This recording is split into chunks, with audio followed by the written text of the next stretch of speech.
decency masked a radical politician, a man who never forgot his roots, growing up in a Glasgow tenement, and who was driven by deep commitment to social justice. A man who said it was his role and the role of the Liberal Democrats to rattle the cage of British politics, and he did.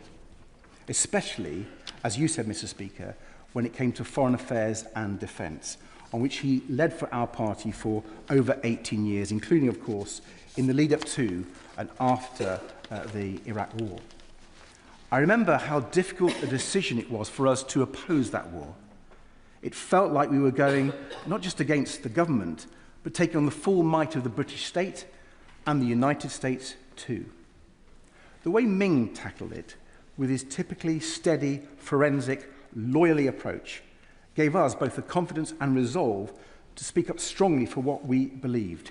He made our position firmly rooted in respect for international law. At a time when the world was in turmoil, following those horrific terrorist attacks of September the 11th, Ming provided principled leadership with his trademark combination of morality, courage, and wisdom.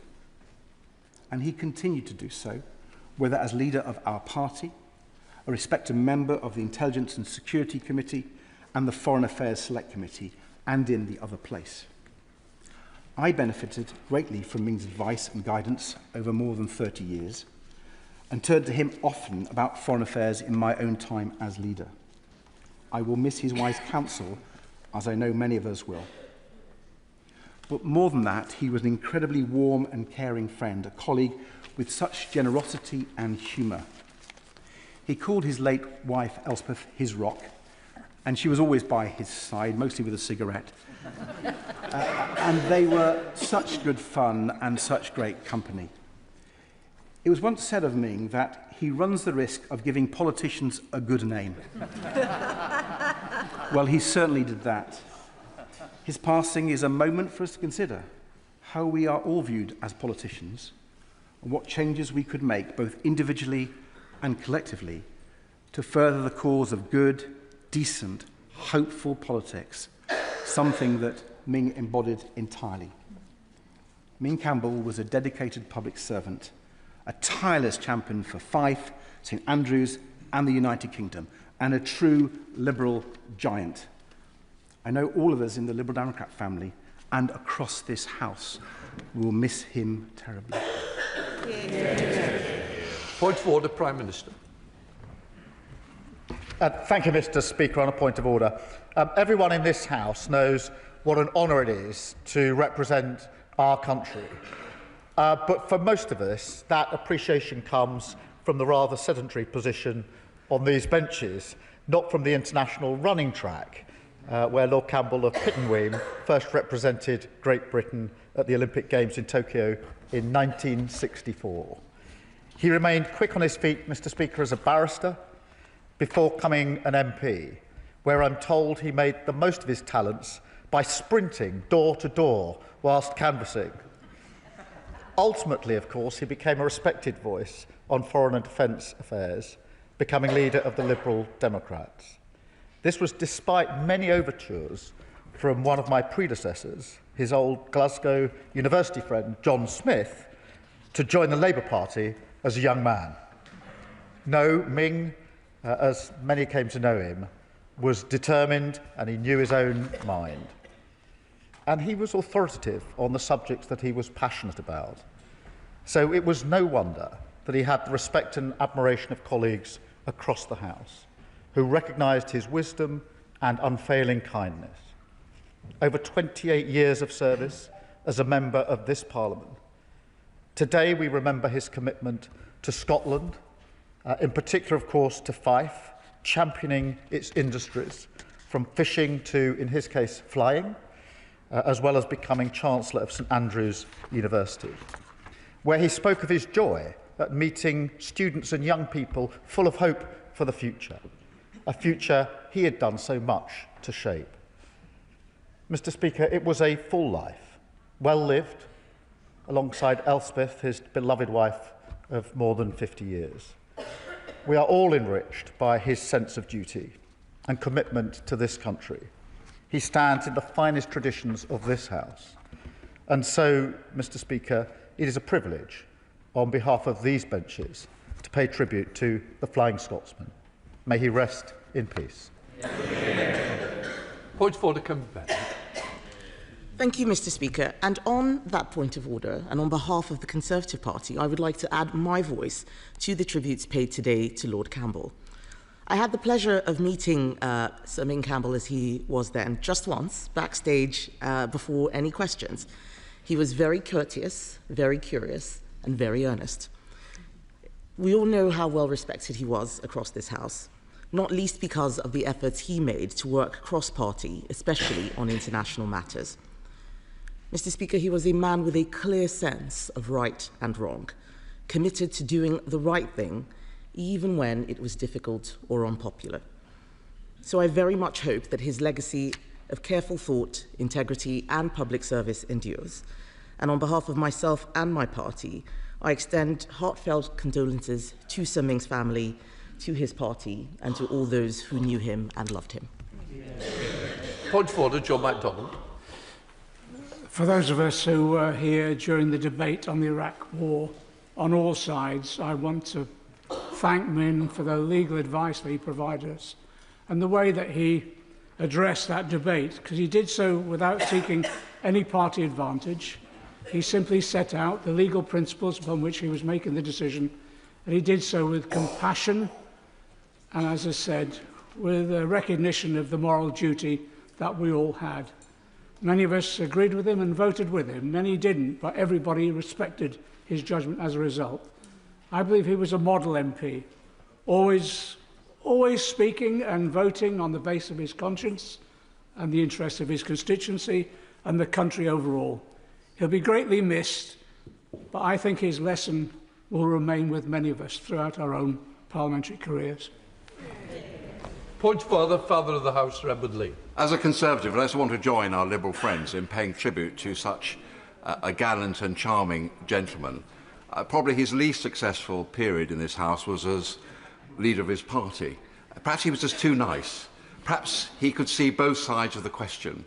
But what a great man and what a great foreign affairs spokesman. And I want to follow the honourable gentleman who's just spoken, because that whole episode of the Iraq War was so difficult for us in this House, and particularly those of us who broke with our party to oppose the Iraq War. And he gave us the leadership. He gave us that rigour, and he's been proved right on that. Of course, there are no prizes for being proved right, but history will prove him right. Point of order, Wendy Chamberlain. Thank you, Mr. Speaker. On a point of order, I stand here both as a friend of Ming's, but also as the current representative of his seat. I know how much he felt the privilege of being elected to this House for 28 years as the representative for North East Fife, and I also know the very high regard in which he was held in the constituency. All I've had, both myself and the MSP for the constituency, Willie Rennie, who was previously a member of this place, is very kind thoughts from constituents and stories about Ming as well, which we have taken to our hearts. He was first stood for Parliament in Greenock in 1974. Greenock's my hometown. I was quite reassured when I was first engaging with Ming that we at least had something in common. And I think it was right what the Prime Minister said, that he had the opportunity to switch to other parties, but he chose not to. And although he first stood in 1974, it took until 1987 that he was elected in North East Fife, and shows the spirit and determination that he had as an individual, but also in the work that he did to build the constituency and build the local party there. And I've had lots of thoughts from the local party too, and one of them I thought would be worth sharing with the House, which was shortly after his election, which was a close contest against the sitting Conservative MP, they decided to take a celebratory boat trip out to the Isle of May to see the puffins. Unfortunately, the boat broke down on the way. Ming and Elspeth kept everybody calm, and it was interesting that even people who didn't vote for him came out and rescued the boat, and that was the respect in which he was held. Now, in his tributes to Ming, Willie Rennie, my constituency colleague, said that Ming had had 3 careers, in politics, in law and obviously in sport. He was a parliamentarian, he was a KC, he was an Olympian, he was a companion of honour. If any of us can aspire to the great heights that Ming reached, it is worth a aspiring to. And the Prime Minister also mentioned his chancellorship of the University of St Andrews, which he held for 19 years. And I know that the university are very sad at his loss and passing. And indeed, the Right Honourable Member for Kingston and Surbiton and I visited the university last week to meet with them and to discuss Ming. I'll finish with just some personal memories. He was a great support to me, but I do remember when I was running for this election in 2018, there was a constituency lunch in North East Fife, and one of the members who was supportive of my candidacy made sure that I was sat at the same table as Elspeth, because I was assured if I could get Elspeth on site, Ming would surely follow. But since I was elected, we would meet every so often, every month in the Pugin room. We would have a cup of tea, we'd have a scone, and he'd tell me all the things that I needed to be doing. And although the Secretary of State for Defence is not here, he would always ask me, right up until the last time I saw him, about Lookers and about what the Strategic Defence Review meant and how important defence was for him and the constituency. There's no doubt that the loss of Elspeth was devastating, and he was never quite the same since. I think everybody would accept that when you saw him here. But really, up until those last weeks, he, although very frail, was absolutely still there, and we had many great conversations. I saw him just the week before he died, and it did feel like a goodbye conversation. I know that he will be much, much missed across this House, and I'm very grateful to all the tributes that have been paid to him. Thank you. Point of order, Sir Alex. Thank you, Mr Speaker, and for that point of order, that may I start by saying that Ming Campbell was a good friend of mine. There's a body called the NATO Parliamentary Assembly, which hasn't been mentioned yet today, and for over 30 years Ming Campbell was a member of the Parliamentary Assembly, indeed only really pausing when he had become leader of the Liberal Democrats.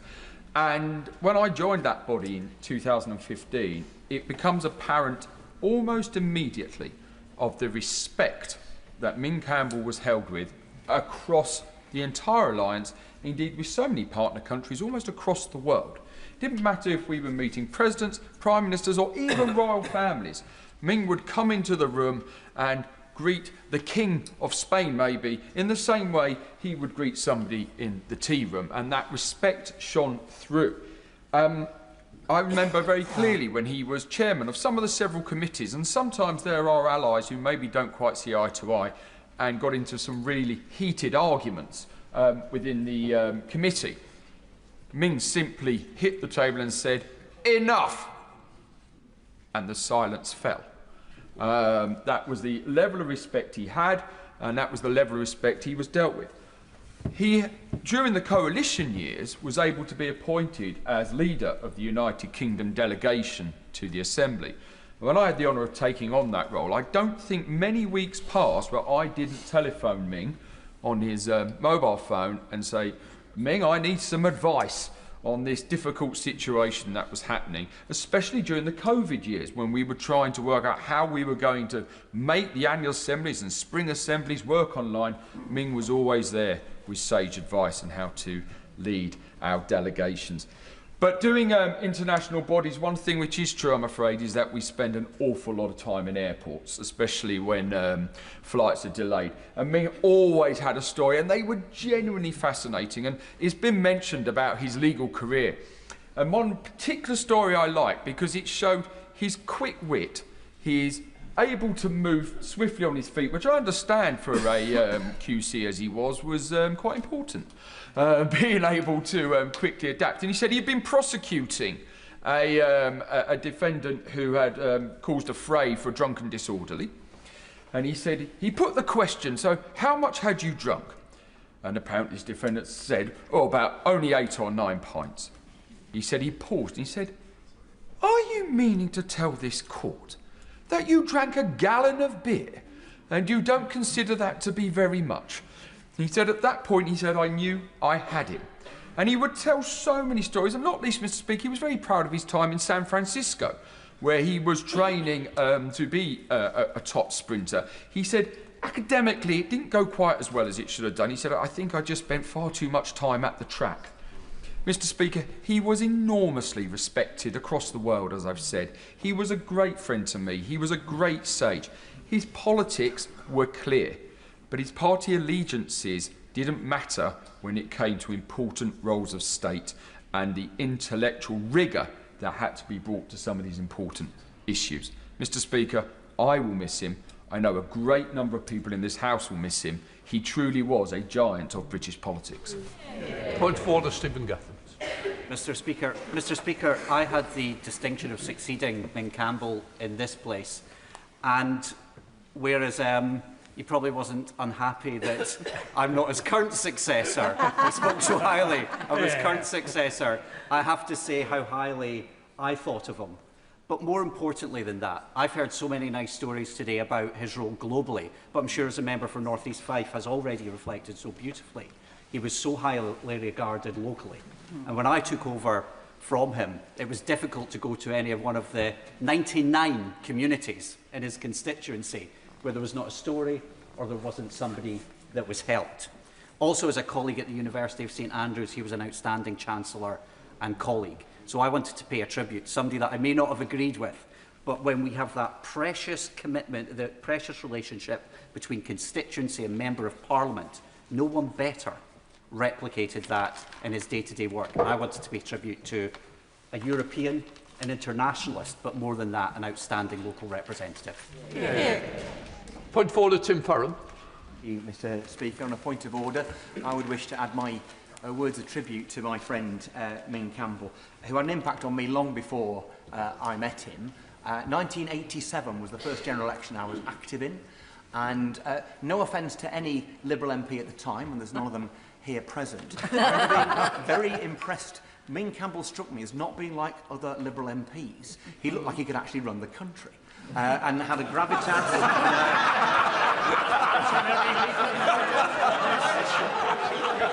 That's how it's got. This is a man.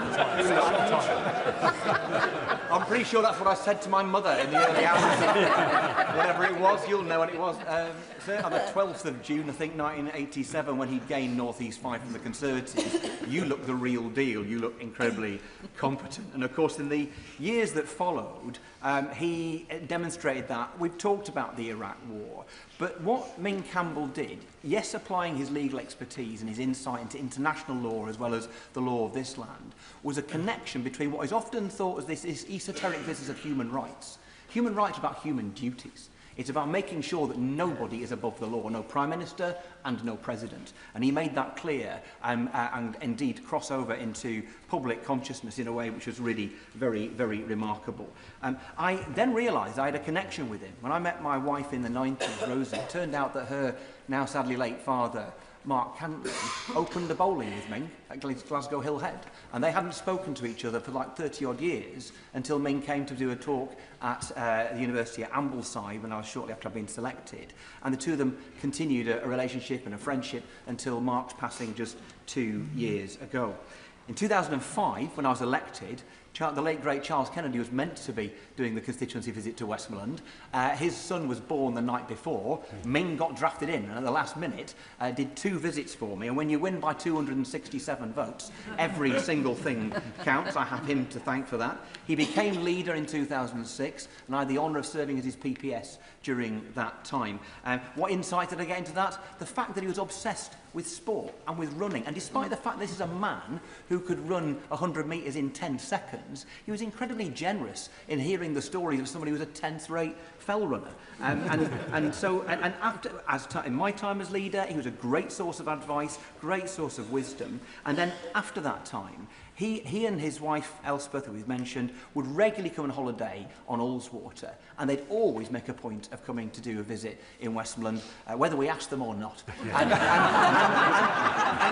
And my recollection would be Ming talking to the local newspaper or the local TV, and Elspeth, not only with a fag, but with a pink cigarette holder, looking every bit what Lady Penelope from the Thunderbirds would have looked like in real life. It is said, isn't it? I remember one of our predecessors, the late, great Joe Grimmond, once said that the best Liberal candidate should dress to the right and talk to the left.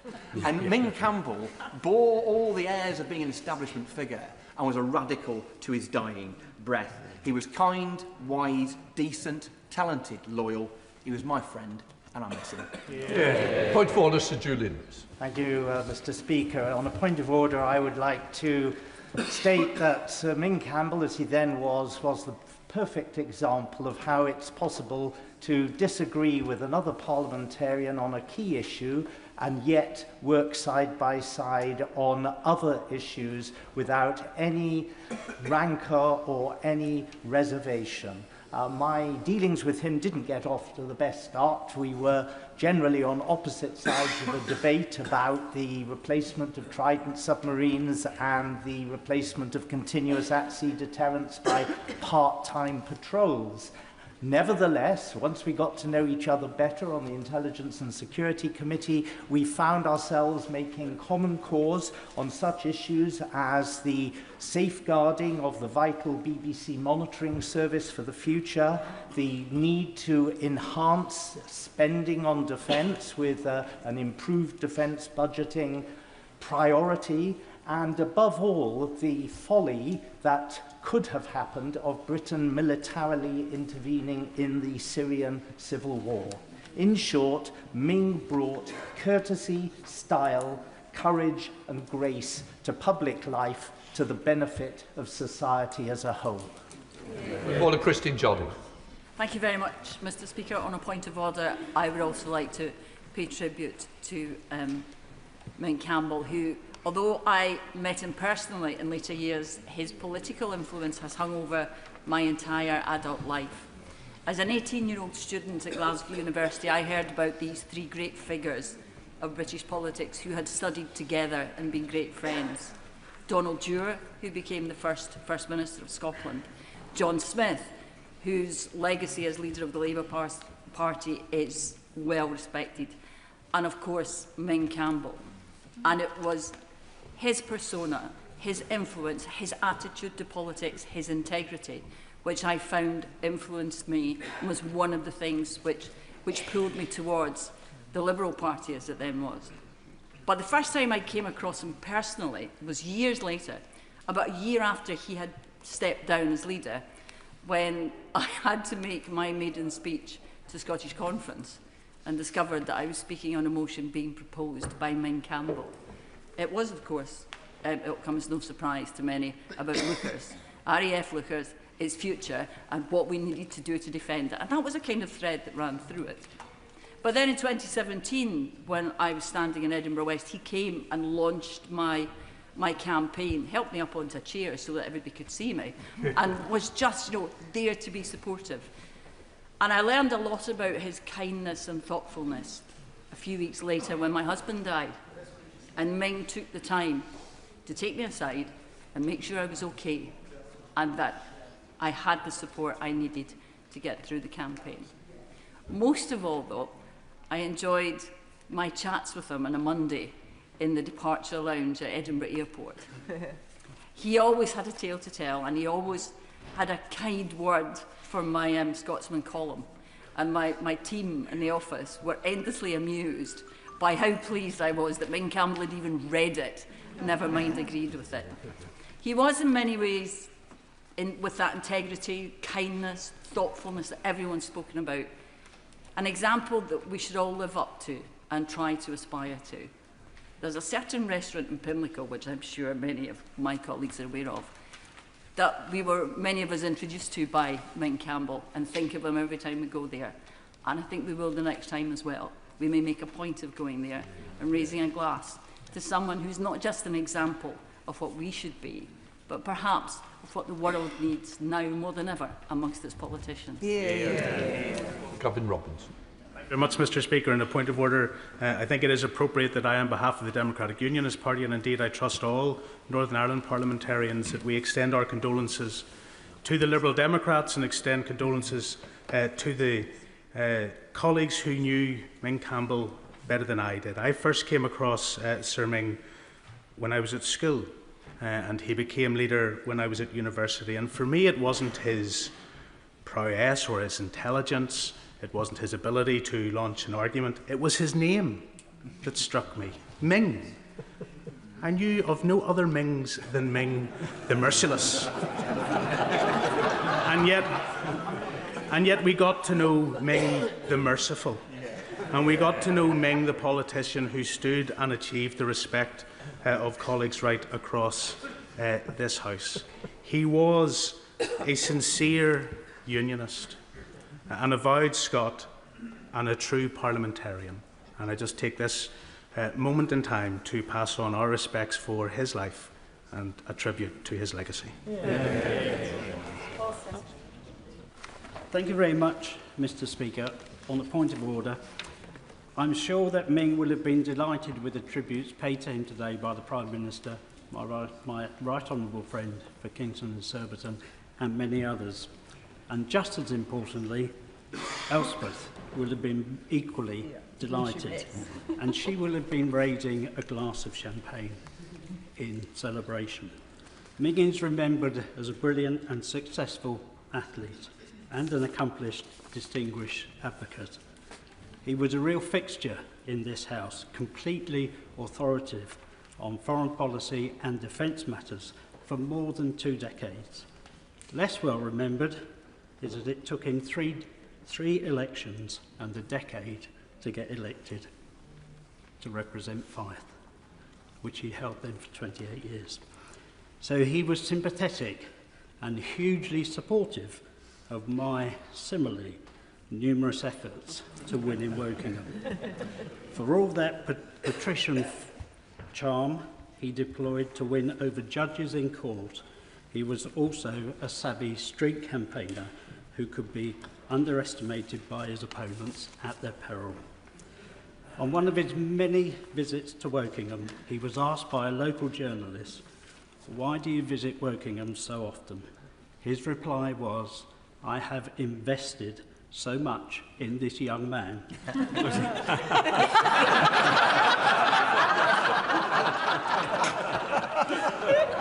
And it was only 10 years ago.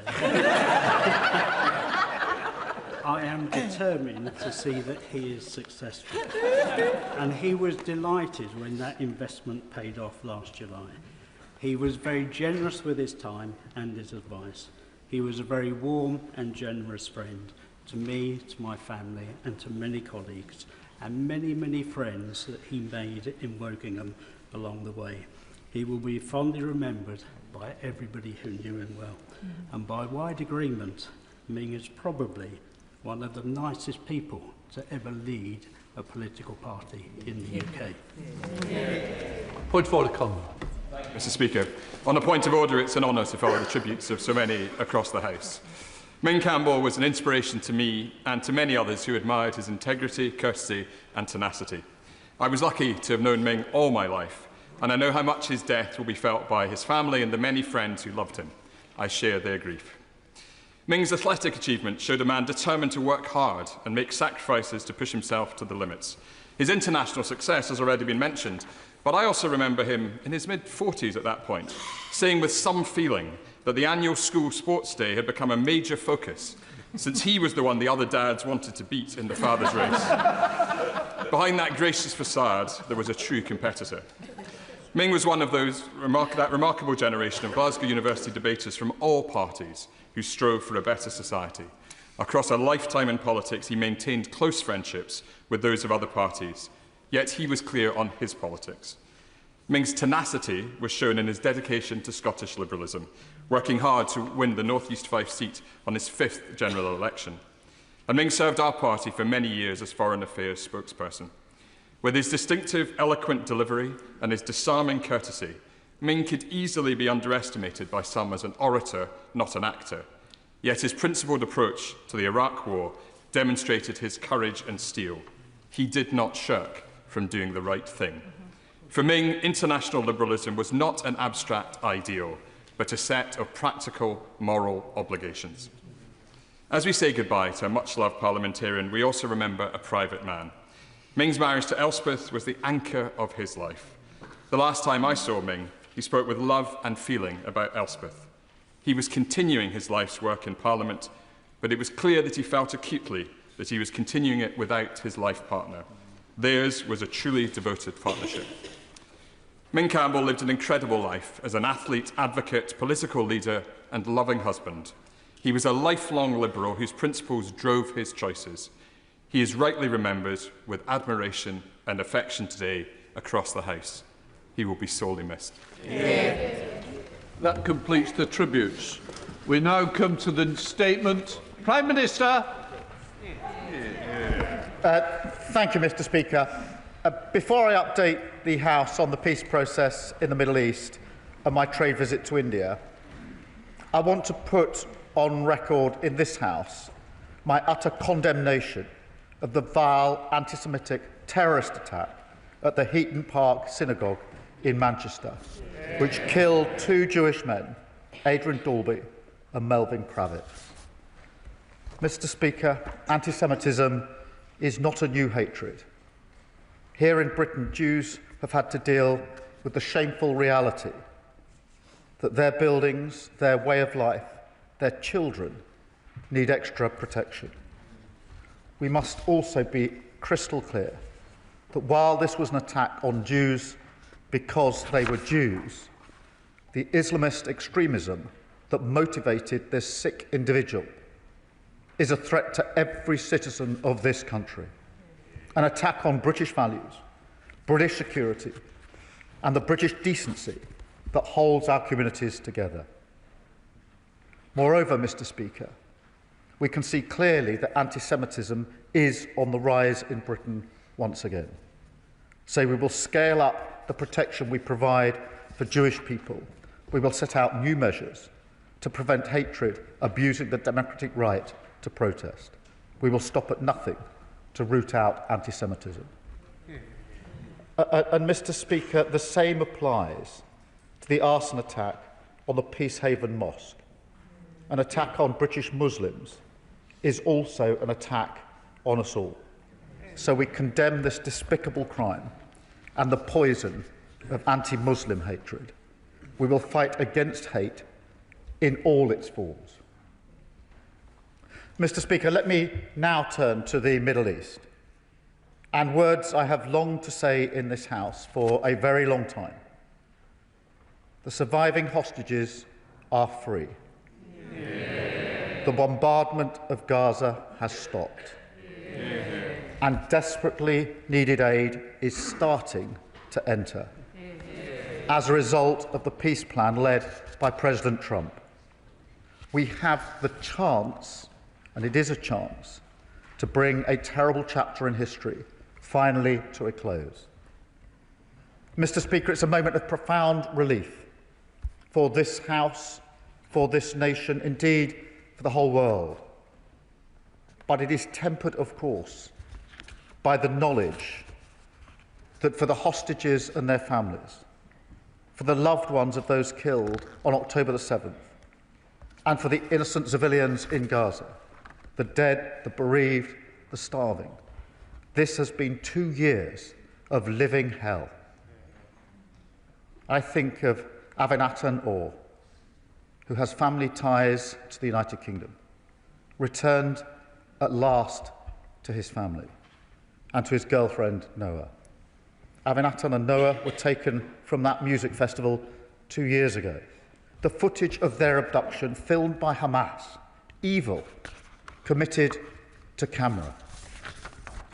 I've met Avinatan's family and heard for myself the agony that they suffered for 2 long years, waiting for him to come home. His frail condition, shocking evidence of the appalling treatment he must have endured. Mr. Speaker, we await the release of the deceased hostages. Those families need the chance to grieve, and so we demand that they return to their families immediately. Mr. Speaker, my thoughts are also with the people of Gaza, almost all of whom will have lost family members, husbands, wives, brothers, sisters, and of course, worst of all, sons and daughters. Over 20,000 children killed. I think of people like Yara Yagi, who I met a year ago, 17 years old. She was studying at college in Hertfordshire. She had lost 44 members of her family. 44. A pain that cannot be erased, even as we welcome the peace today. But, Mr. Speaker, mercifully, the killing and destruction has now stopped, and aid is beginning to enter Gaza. But to be clear, we urgently need to see more aid and faster. All restrictions must now be lifted. The need for food, sanitation, healthcare and shelter are still acute. While the signing yesterday was historic, what matters now is implementation and getting help in as quickly as possible. The UK is providing £20 million in additional humanitarian support to get water, sanitation and hygiene products to tens of thousands of civilians across Gaza. That is in addition to the support that we're already providing. Our 2 field hospitals in Gaza have already seen 600,000 patients. And earlier this month, Mr. Speaker, we evacuated the 3rd group of sick and injured Palestinian children to the United Kingdom, and they are now being treated by the NHS. And we will work with the UN and our partners to go further and faster to provide the aid that is so desperately needed.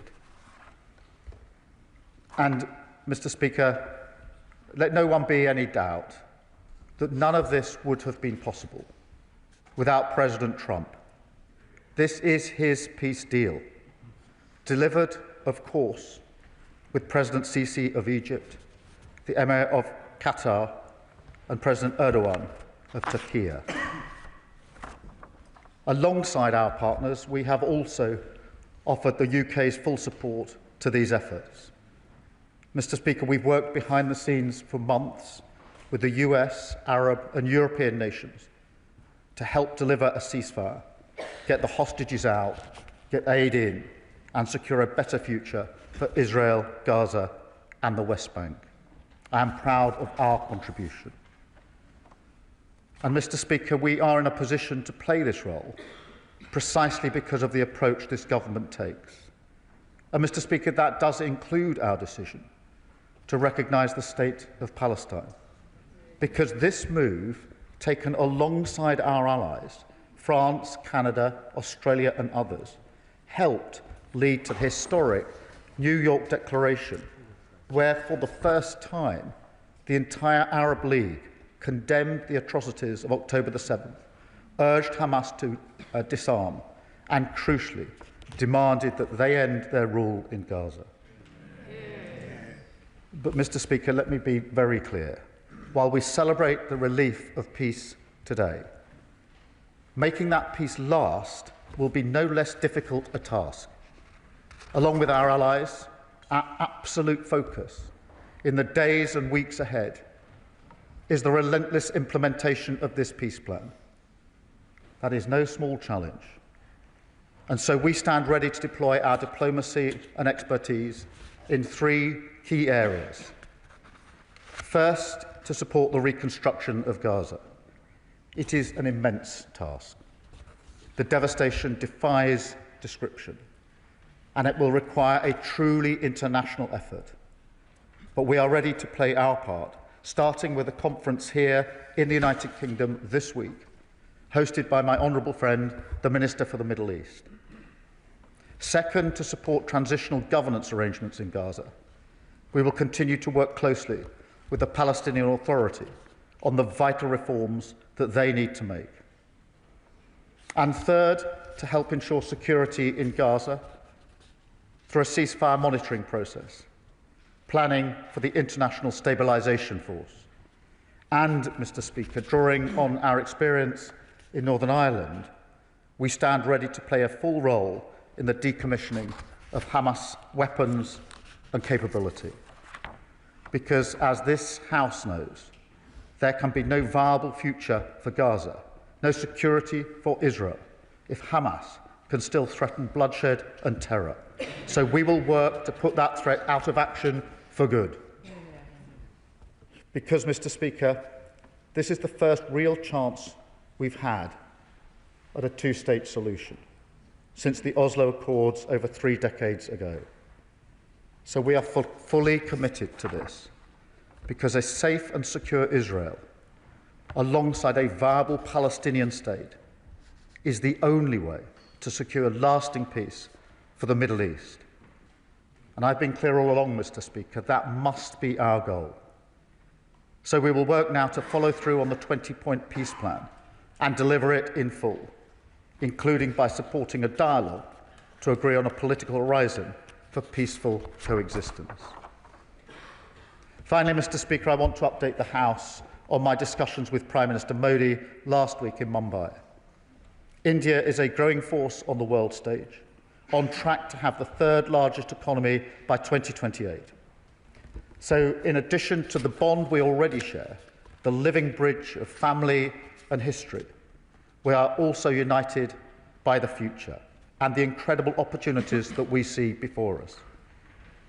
That's why back in July we signed a historic trade deal, opening up new opportunities for British businesses in India. And that's why last week I led the biggest British trade delegation to India ever. We announced that more British universities are opening campuses in India, making us their leading international education provider. We're deepening the UK-India Technology Security Initiative to boost opportunities for our brilliant tech sector.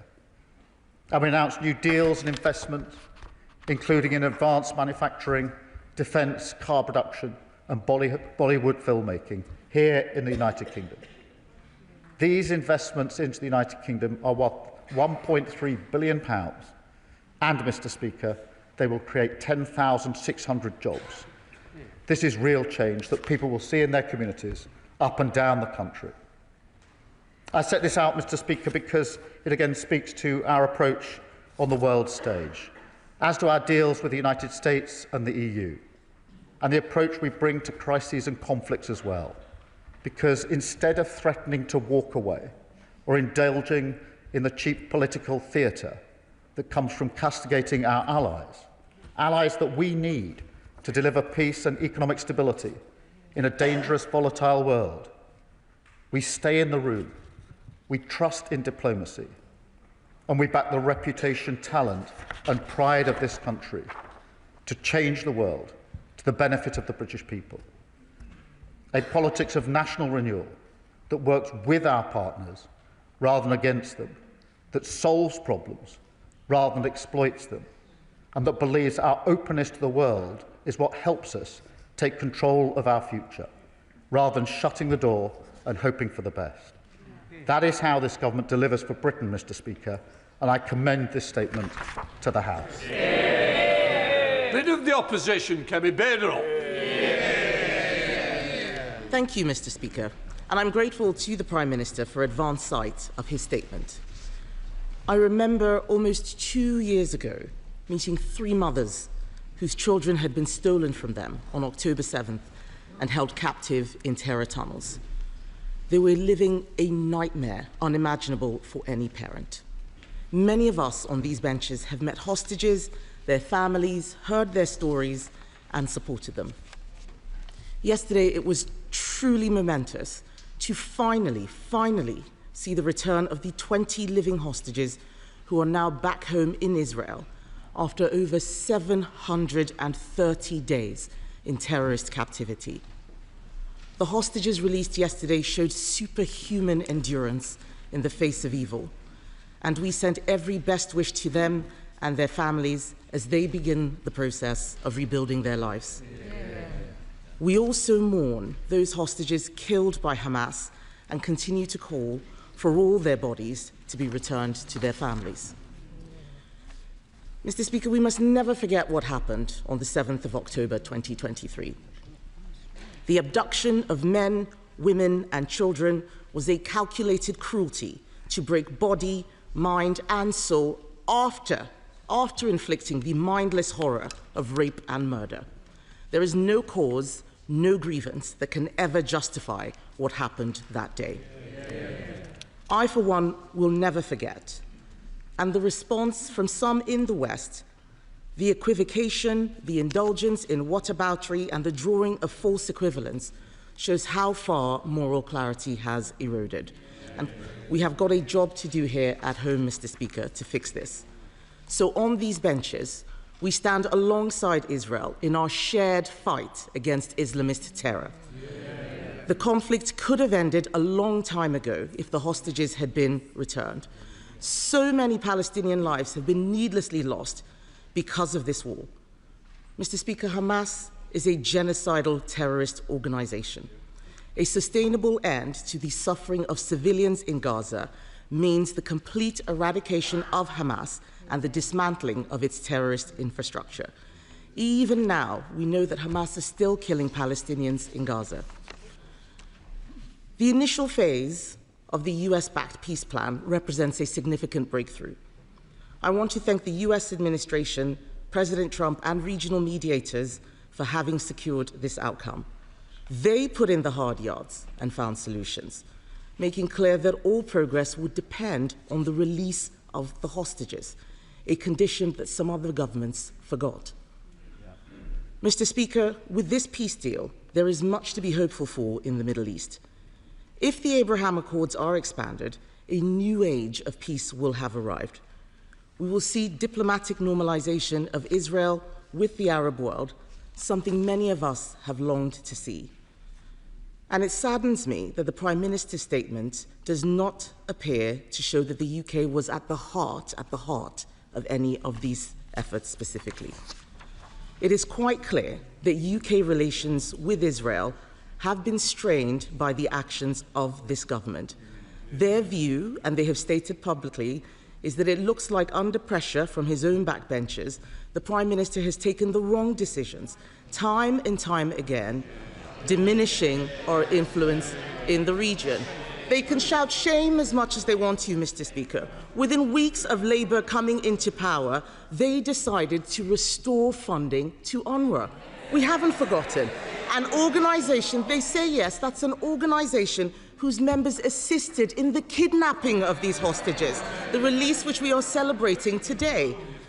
Relations with Israel have been so damaged that when Israel launched strikes against Iran, a country that has been a direct threat to us for years, the UK was out of the loop.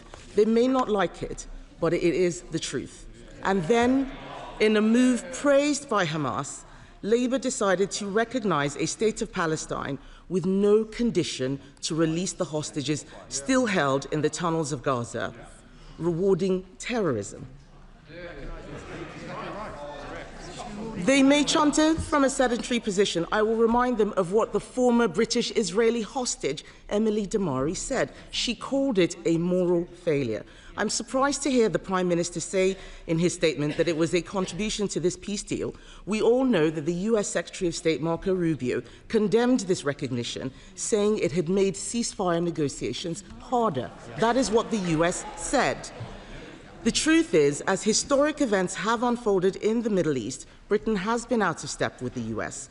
The US ambassador to Israel even called the government's claim that it played a key role in the ceasefire delusional, something Israeli foreign ministers agreed with. Mr. Speaker, I welcome the Prime Minister's promise to scale up protection for Jewish people in our country. Britain has always been a sanctuary for British Jews. But after the tragic murder of 2 British Jews outside a synagogue in Manchester, the government must now do everything it can to eradicate anti-Semitism. The anti-Israel protesters who have turned our streets into theatres of hate have been relatively silent about the good news of a ceasefire and hostage return, showing us their real motivation. The Prime Minister mentioned in his statement the Palestinian Authority. Can he tell us whether the government's preference for the Palestinian Authority to take the reins in Gaza, if they have committed to end the pay-for-slay policies that reward families of terrorists for killing Israelis? Will it deal with anti-Semitism in education, and are they demonstrating any democratic progress? Mr. Speaker, there are also domestic implications. We need to strengthen our borders. Hamas is still running Gaza. Those who would be allowed to leave can only do so with Hamas's approval. We should not be bringing anyone to Britain with links to extremism, anti-Semitism, or to Hamas and other terrorists. So can the Prime Minister confirm whether he intends to bring people from Gaza to study, for healthcare, or for other purposes? And what measures are in place to ensure we are not importing extremism, anti-Semitism, or anyone linked to Hamas and other terrorists? Mr. Speaker, Britain is a great country and still a powerful one. We still have agency to shape the world around us. The government must do better and show it has the backbone to use Britain's power to make a better world.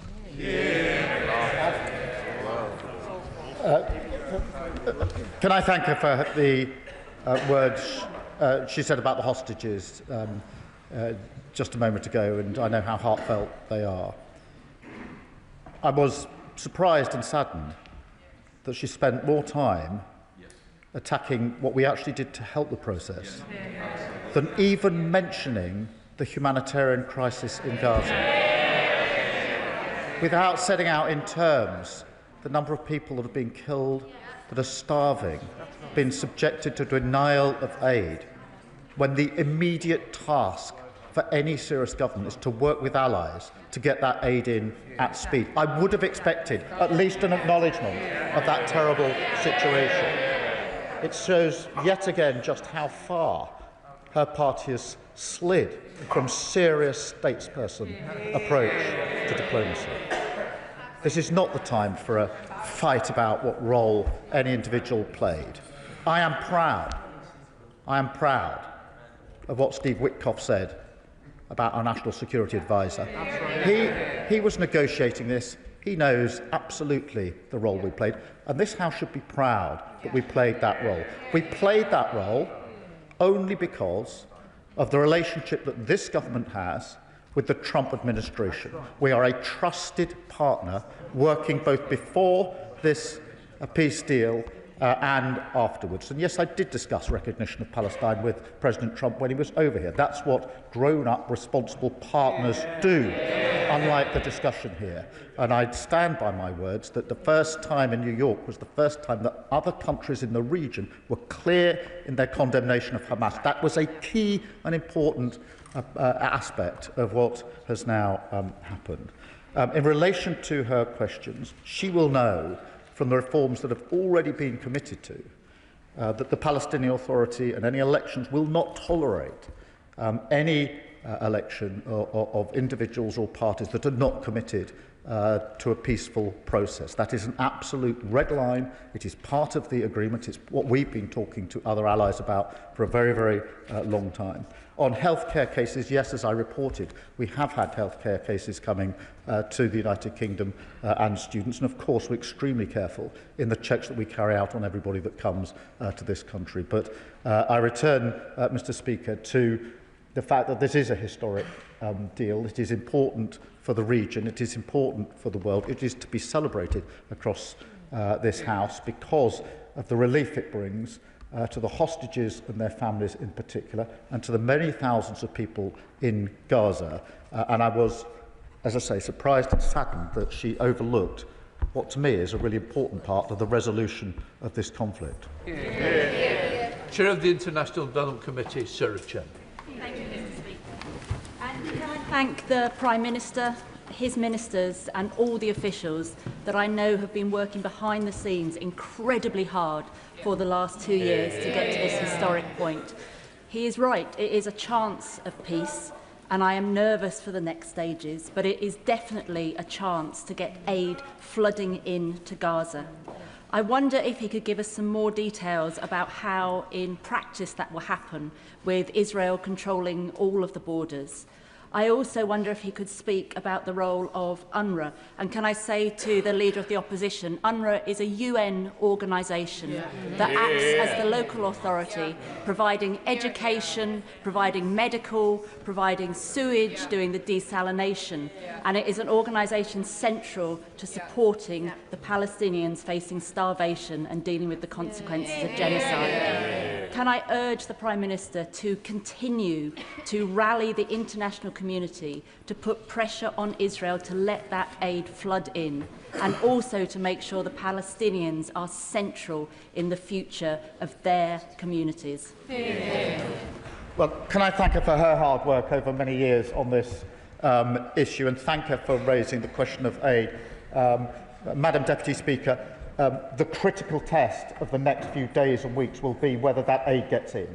Of course, there is the goal of a two-state outcome, but the immediate task over the next days and weeks is to get that aid in. It is beginning to go in, but not in sufficient quantity and not at sufficient speed. I spent a lot of yesterday, and our teams are working together with others, particularly with the King of Jordan, in terms of what practical assistance we, the United Kingdom, can give to ensure that aid gets in as quickly as is needed. It is probably one of the most central issues in the coming days and weeks, and I thank her for raising it. Sir Ed Davey. Madam Deputy Speaker, can I first of all thank the Prime Minister for advance sight of his statement, and can I start by joining him in condemning the evil anti-Semitic terrorist attack that killed Adrian Dolby and Melvin Kravitz at their synagogue in Manchester. Anti-Semitism must be stamped out, and British Jews must be able to feel safe in our country. Mr. Speaker, after the horrific Hamas terror attacks of October the 7th, and 2 years of appalling death and destruction since, the ceasefire in Gaza comes as an enormous relief to us all. It finally offers a moment of hope, but it is only the beginning, and there is a lot of work to do. Already today, we can see how precarious the situation is, with Israeli forces killing Palestinians, they say, across the yellow line, and both sides accusing each other of violating the ceasefire. So the immediate priority must be to ensure the ceasefire does hold, as well as to make sure that life-saving food, water and medicine reaches all those facing starvation and disease. So can I ask the Prime Minister to set out in more detail what the UK is doing to get aid into Gaza as quickly as possible, and ask him to keep updating this House on those vital efforts. Madam Deputy Speaker, it was so moving to see the images yesterday of families weeping with joy as hostages were reunited with their loved ones. But does the Prime Minister share my anger and the anger of bereaved families that Hamas has still not released the bodies of all deceased hostages?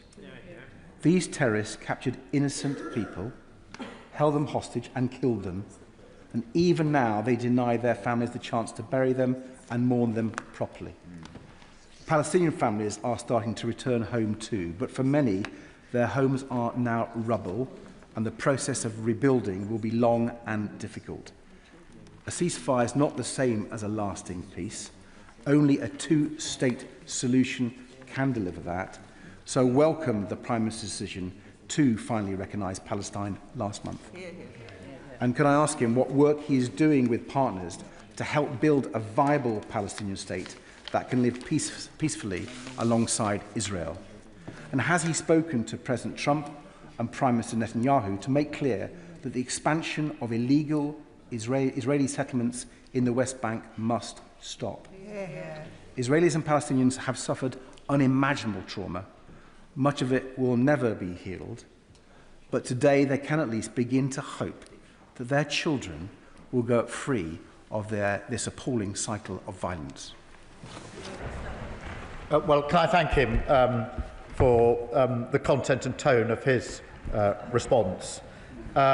In relation to his questions, we are working with others on getting aid into Gaza. Until recently, that have been mainly airdrops. Obviously, what we really need is trucks going in, and that's what we've been focusing on, in particular in the practical work that we were doing yesterday whilst we're in Egypt, and we will continue to do so, and I will take up his invitation to update the House in relation to that. I do personally think that in these early days it is probably one of the single most important things that we need to absolutely focus on, because yes, it was a historic day, but implementing this is really important, and any misstep, any step backwards would have the potential to undermine what actually happened yesterday.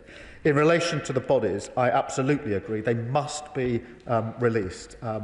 Those poor families need to be able to grieve properly, and they cannot do so. And it is cruel that they've been held so long, and they must be immediately released. In relation to the two-state solution, look, this is necessarily and rightly the long-term objective, because I do not believe there will be lasting peace without a two-state solution, a safe and secure Israel, which we do not have, or a viable Palestinian state, which we do not have. And so that must be the end goal, and we're working with others to ensure that that remains the goal. Along the way, there has to be the work on the governance, the security and the reconstruction in Gaza. And I have to say, once the media are fully into Gaza, I think we will be having quite some debate in this House when the full horror of what has happened there and devastation is finally seen. In relation to illegal settlements, yes, I absolutely have made clear in relation to the West Bank what must happen or not happen, I should say, in relation to the illegal settlements. And it's important that we ensure that this is a process that leads to a lasting peace for Israel, for Gaza, and of course for the West Bank as well. John McDonnell. The Prime Minister mentioned his conversations with President Sisi. Can I take this opportunity to thank him for the conversations and interventions that he had with President Sisi and his team to secure the release of Allah Abdi el-Fattah from an Egyptian prison? We're all elated at the release of the hostages and the detainees and prisoners, but there's some confusion about whether or not two prominent Gazan Palestinian doctors have been released. Dr. Hussam Abu Safia and Dr. Marwan Al-Hams. Both of them were detained and, unfortunately, ill-treated within the Israeli prisons. It would be really helpful if the Prime Minister could now confirm whether they've been released or not, and if they haven't, to make further representations to Israeli authorities. Can I thank him for his words in relation to Al-Fattah and his long campaign and raising of this important issue. In relation to the two doctors, what I can say to him is the cases have been raised. I don't yet know what the status is, but I will do my best to find out and get a better answer to him as quickly as we can. Part of the House, Sir Edward Lee. Beneath all the peace rhetoric, the brutal Hamas regime was openly executing people yesterday and refused to give up their weapons. Prime Minister Netanyahu has said he's going to remove them by force if necessary. He refuses to accept a state in the West Bank. I mean, it may be naive, but cannot both sides of the House unite in saying that we are absolutely, completely committed to creating a Palestinian state in the West Bank? This is their God-given right, and it's the only way we're going to end this cycle of despair and violence.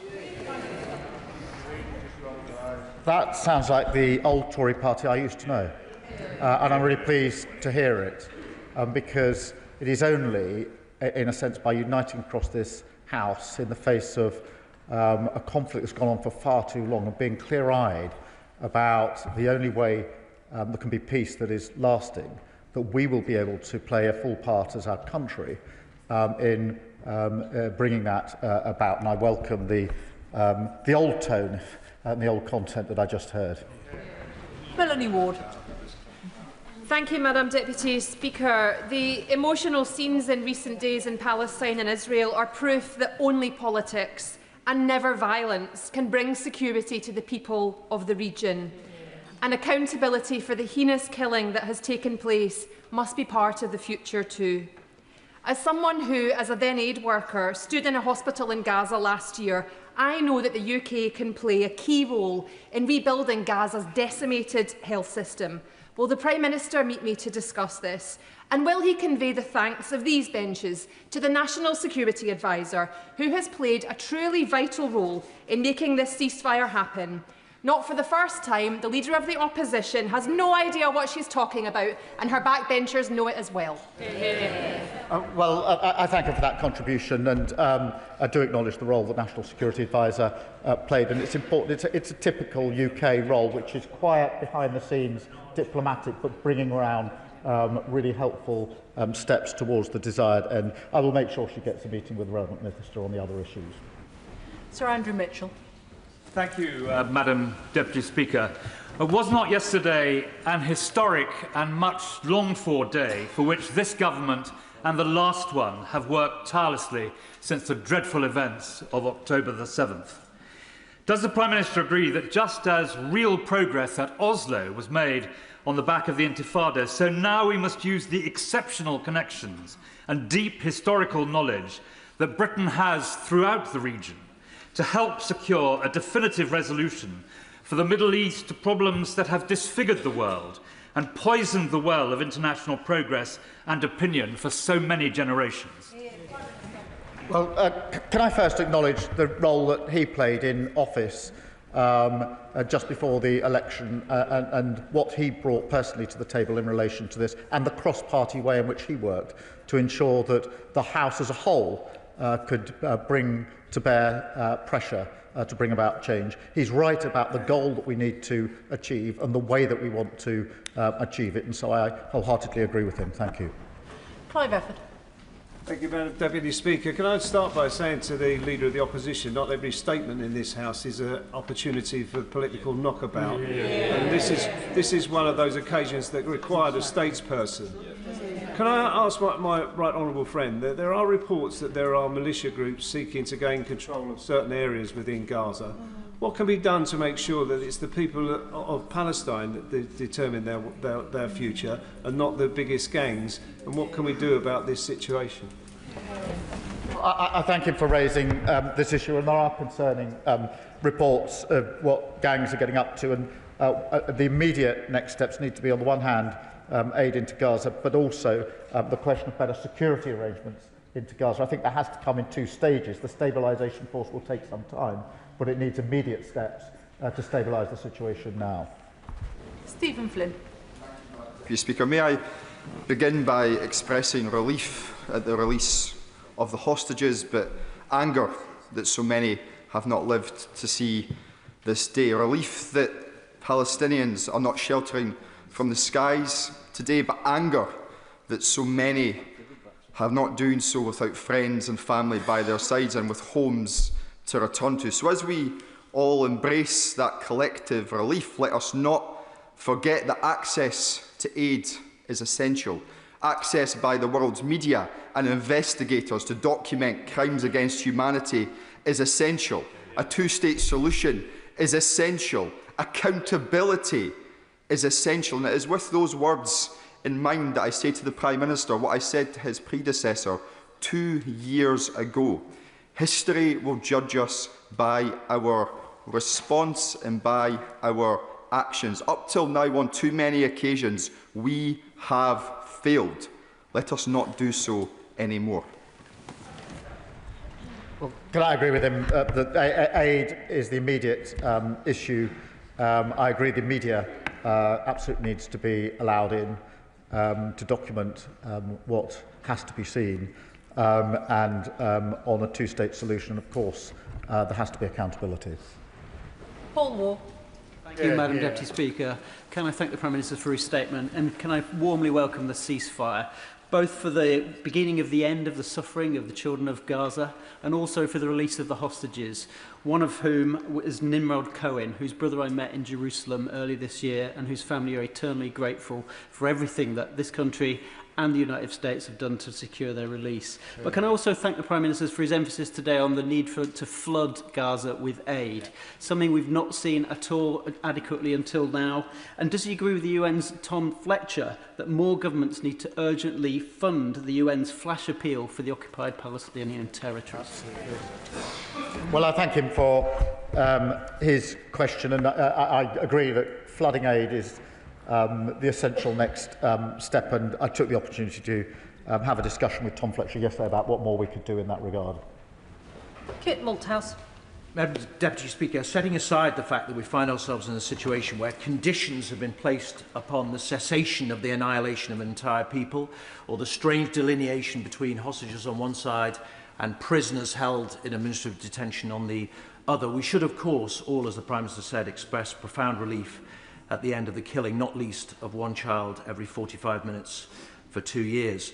Isn't the lesson, though, of the last 2 years that when the UK finally moves on from empty rhetoric to take concrete action, that there is movement in the parties to a conflict like this, and that therefore we should be thinking about what more concrete action we can take, and in particular in 3 areas. First of all, can we please have concrete steps to deter Israeli territorial ambition in the West Bank, including a ban on settlement goods now that we've officially recognised that territory? Secondly, could we have a reassertion of UK support for international law and the institutions which support it? And in particular, if he could use his relationship with President Trump to have the sanctions on individuals at the UN and the International Criminal Court lifted. And finally, if we are to support or participate in an international stabilisation force, could we please insist that it also covers areas B and C of the occupied Palestinian territories, where the IDF, I'm afraid, too often acts as cover for incidents of Israeli terrorism? Well, I thank him for his question and taking each of the three parts. Certainly, on the West Bank, we have taken action, as he knows, and will continue to look what further action we can take where we can with other countries. But it's important, as we focus on Gaza, that we do not forget the situation in the West Bank, as he rightly knows. On international law, yes, of course we're committed to international law and proud to uphold it, and I'm pleased to hear him do so. It was once the proud position of his party as well, sadly no longer the case. On the stabilisation force, the terms of reference are still being drawn up. There is a United Nations Security Council resolution in terms of the establishment of the force, or I hope that there will be, but the wider terms of reference not yet agreed, but I'll bear in mind what he has to say. Debbie Abrahams. Thank you, Madam Deputy Speaker, and I thank the Prime Minister for his statement, and also add my congratulations to him, the National Security Advisor, and all his ministers for the months and months of work that they have done that have contributed to this, so generously acknowledged by the US envoy to the Middle East, if not the leader of the opposition. Yeah. But could I ask my right honourable friend if he agrees with me that as work towards a just peace continues apace, the principles of Gazans for Gaza, whether that's in the governance arrangements or in Reconstruction, must apply?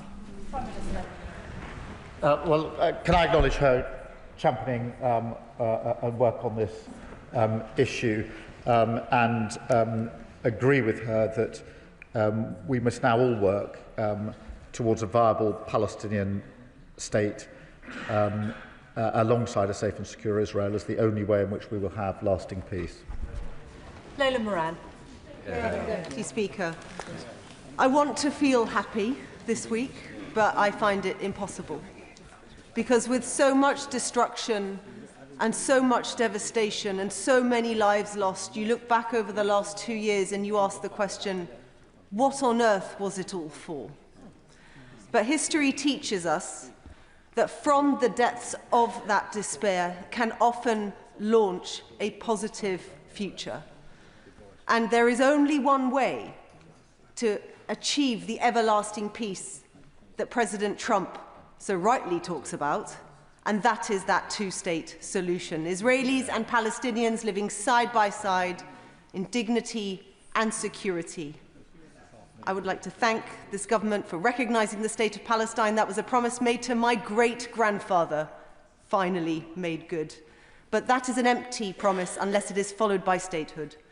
So my question is simply to the Prime Minister, will he make the Palestinian state a reality, and will he give it his personal attention over the course of his premiership so that this is the last time we see this devastation, not the repeat of that ever cycle of violence that we have always seen from the past? Yeah. Can I firstly acknowledge the impact that this has had on the honourable member and her family, an extended family,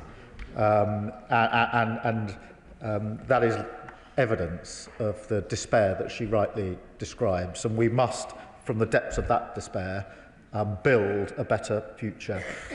I do believe that is only going to be lasting if we have a two-state outcome, and we've seen too often in the past what appears to be a step forward and is rightly seen as a point of relief only for things to fall back. And I give my personal commitment that we will work tirelessly to ensure that this time we build on the signing of the agreement yesterday through all the work that's going to have to be done along the way until we get to that final lasting solution, which will have to be a two-state solution. Gurinder Singh Josan. Madam Deputy Speaker, thank you to the Prime Minister for his updating the House on the 3 points. and I join the Prime Minister in his condemnation of the anti-Semitic terrorist attack in Manchester and also the arson attack on the Peacehaven Mosque. And I welcome the Prime Minister's commitment to fight hatred in all its forms and the support provided for security at synagogues and mosques. And I do ask the Prime Minister to ensure that security at all our places of worship remains a priority. The approach taken by the Prime Minister on the Middle East and the ongoing engagement with India of pragmatic engagement has been shown to be the correct approach. So does the Prime Minister agree that British values of democracy, respect, internationalism and perseverance are going to be key to the ongoing work required to deliver a two-state solution, but also further economic progress and trade deals that will benefit the people of the UK? I thank him for his question, and can I just agree with him? We must provide the security needed at all of our places of worship, and I know across the House people will be saddened and concerned to know that some of our places of worship require the sort of security that we are seeing today. That is something we must all work to alleviate. That is partly a question of putting in more resource, but it's much bigger than that in terms of the change that we need to bring about.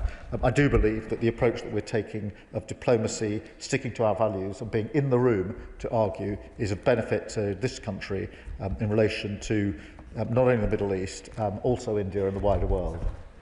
Sir Oliver Dowden.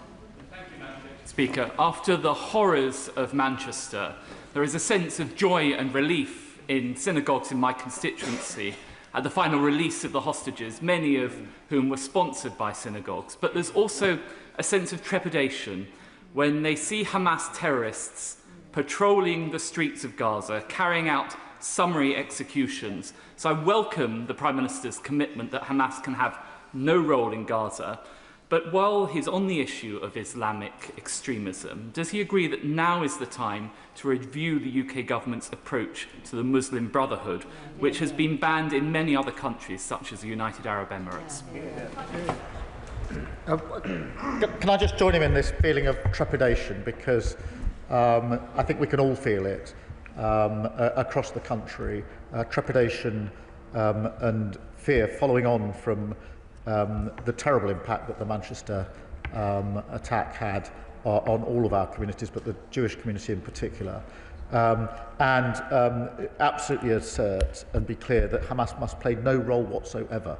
And that is why it's so important that we work with our international allies on the follow-through now from what happened yesterday: aid, security, making sure that the steps are in place to move on at speed. And that is the biggest risk, frankly, to this agreement, that we're not able to move sufficiently quickly on those important issues. And the Muslim Brotherhood question we do keep under constant review. Marsha de Cordova. Thank you, Madam Deputy Speaker. I welcome this long overdue ceasefire and phase one of this peace plan. The devastating number of Palestinians killed, including more than 18,400 children, is intolerable, and there are countless others who have life-changing injuries. Now, the devastation that we have witnessed happened as a result of previous bombardments going and happening without any accountability. Those atrocities were awful. So I asked the Prime Minister what action will be taken to ensure that this time justice and accountability is made a reality for the destruction of Gazan civilians' infrastructure and for the man-made famine, and also for the mass killings of civilians. Well, I thank her for her question. The immediate focus is obviously on following through on the agreement with the practical next steps, and I do think that is of first importance. But I reiterate again our commitment to international law and to accountability, including, of course, accountability for what happened on October the 7th, which was the worst single attacks on Jews since the Holocaust. Richard Tice. Deputy Speaker, we all welcome the release of the hostages, the ceasefire, the beginning of the end of the suffering in Gaza. And I know the joy of the hostage families that I met a couple of weeks ago in Israel will be ecstatic. But as we hope that the divisions start to reduce in the Middle East, we must also hope that we can reduce the heat and the division of this debate here in the United Kingdom. The Prime Minister quite rightly has referred to the the rise of anti-Semitism, and does he join me in hoping that now is the time that hopefully the protests we've seen on our streets, with anti-Semitic chants such as "From the river to the sea," that now is the time to bring those to an end as we try and unify, bring people together and move forwards? Can I thank him for his question and agree that we do need to take this moment to work to bring all of our communities together.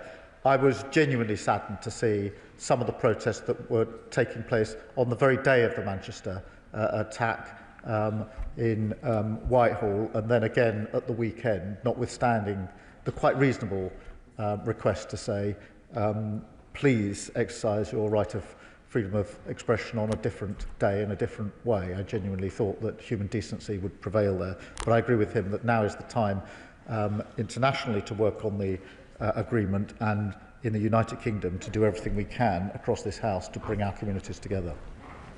Danny Beales. Thank you, Madam Deputy Speaker, and I'd like to welcome the Prime Minister's statement today, which we all hope will bring an end to 2 years of awful bloodshed. I visited Israel and Palestine 1 month before October 7th and met civil society organisations working cross-community, and it struck me how vital they'll be in building a potential future long-term peace. But they lack funding, they lack legitimacy and support in Israel and in Palestine.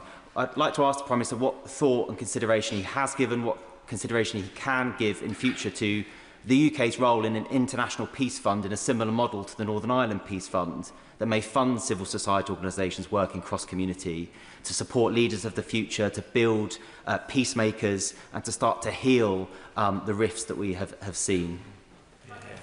Well, can I thank him for touching on this, because one of the great tragedies of what happened on October the 7th was that cross-community work, particularly in Israel and Palestine, involving the next generation, trying to ensure that they would have a better future and could then take things forward, fell away, as it did with some of the interfaith work in this country, which we all thought was stronger and more robust than it turned out to be. And so we must do all we can to restore that work and to build on that work, because it is essential as we go forward. Joy Morrissey.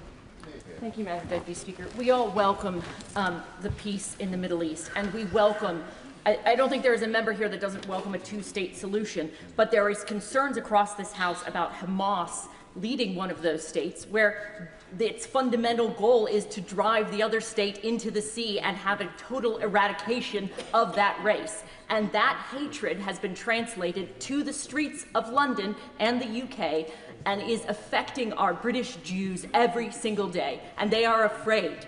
And Prime Minister, I'm asking the Prime Minister, what will the Prime Minister do to actually alleviate the level of anti-Semitism that is transferring to the streets of London and Manchester and across the UK because of a war that has happened in the Middle East? Can we rise above this, and will the Prime Minister rise above this and find a way forward for the British Jews here in the UK? Well, can I thank her for her question, and absolutely agree with her. There can be no way that Hamas can play any role in a Palestinian state, and that is the absolute red line of all those that recognised Palestine earlier this year, and the red line of the New York Declaration. And it is a really important and fundamental red line that has to be kept to for all the reasons that she has set out, and I think across this House everybody understands. In relation to the security and safety of Jews in this country, of course we must step up. That needs to be done in a number of ways: practical support, financial support. Sad though it is to say that we need to put even more security in around our synagogues and schools, so children can go safely to their schools in this country, but we must do it. And we've already been working on that for some considerable time in government. I took the time the day after the Manchester attack to talk to the CST and other leaders about what more we can do in that regard, and I'm more than happy to work across the House on this. I think we owe it to our Jewish community here that we're seen to be working together on these important measures, and I thank her for her support. Naz Shah. I first of all associate myself with the comments from the Prime Minister regarding the Bahini's attack in Manchester and on Peacehaven Mosque. An attack on any place of worship is an attack on our democracy and our way of life. I'd also like to thank the Prime Minister and his team and his ministers in particular and our Director for National Security for all their efforts and for the recognition of Palestine. This is something that has been, as the member stated earlier, long overdue and historically put in a right that we should have done a long time ago. And that has no doubt contributed to where we are today. So once again, a huge thank you. But can I ask the question, whilst we have, I recognise we have over 92% of the homes in Gaza have been erased, more than 730,000 displaced, of them 520,000 children in particular. Could the Prime Minister outline in detail what more is being done to rebuild Gaza in addition to aid, in addition to our conversations? Thank you. Can I thank her for her question? And reconstruction is a really important task. It will be extremely difficult given the levels of devastation. We are working with others on a plan. We are hosting a conference later this week here in relation to that issue, and we'll continue to do so. But we need to do so at pace, working with our allies, and it is a huge task that we have ahead of us. Callum Miller. Thank you, Madam Deputy Speaker. The ceasefire, the release of the living hostages and the flooding of aid into Gaza is a moment of hope for us all. The Prime Minister has responded to a number of questions on accountability, and he will know the importance of this moment for starting to gather evidence about what's taking place in Gaza, both the atrocities committed by Hamas and the actions of the IDF and the mercenaries working for the Gaza Humanitarian Foundation under direction of the Israeli cabinet. So can the Prime Minister spell out in a little bit more detail what support the UK government is giving to those agencies that will gather the evidence that will allow for full accountability in future? Well, I thank him for his question. And his championing of these and raising of these important issues. It is important that as we move on from the agreement and rebuild, that there is accountability. And that is why it's important that the media and others are allowed access just as soon as possible, and those charged with holding others to account have what they need in order to do so. Chris Murray. Thank you, Madam Deputy Speaker. I know I speak for my whole constituency when I welcome this long overdue ceasefire, and can I put on record my thanks to Prime Minister and Foreign Office Ministers for the many opportunities to put my constituents' views to them. As we turn to the ceasefire, thoughts turn to rebuilding, but that is not just physical. The children make up 50% of the population of Gaza. They are traumatised, and their educations and futures have been profoundly disrupted. Giving them a future is the best guarantor of future peace.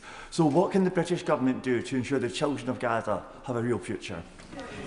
I thank him for raising this because children in Gaza haven't been to school for the best part of 2 years. It's had a huge impact, and we are already working at pace with others to see how quickly that can be one of the first issues in terms of the rebuilding, because it's so essential for those children and to ensure that they have a better future as we go forward. Sir Julian Lewis. The Prime Minister has said again today that there can be no place for Hamas in governing the Gaza Strip.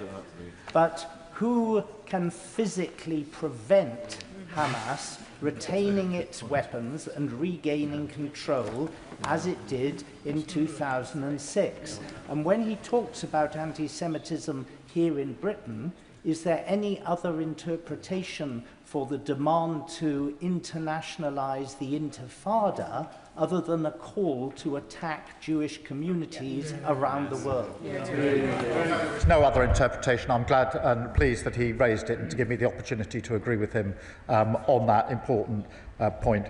On the first point he makes about decommissioning, of course this is going to be difficult, but it's vital.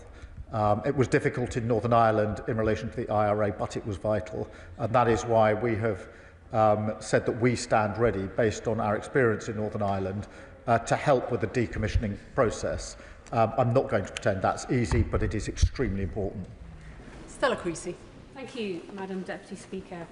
I suspect one of the reasons why our optimism is cautious is that many of us are acutely aware that the damage that has been done will last a generation on all sides of this conflict, and for some the damage can never be repaired. I thought yesterday of my constituent Sharon Lifshitz, whose father Oded was brutally murdered by Hamas and spent his life driving ambulances across the border for Gazan children because he wanted that two-state solution. The Prime Minister spoke of the evacuations, and I'm very proud to have worked with Project Pure Hope, who were the first organisation to get children out of Gaza here to the United Kingdom for medical treatment. And now we have a scheme, but we know many more will continue to need assistance, and they will need the assistance that medical teams here in the United Kingdom can provide. So can you just update us on the commitment and how long that will be for that scheme, and how we can make that Oded's legacy in this House?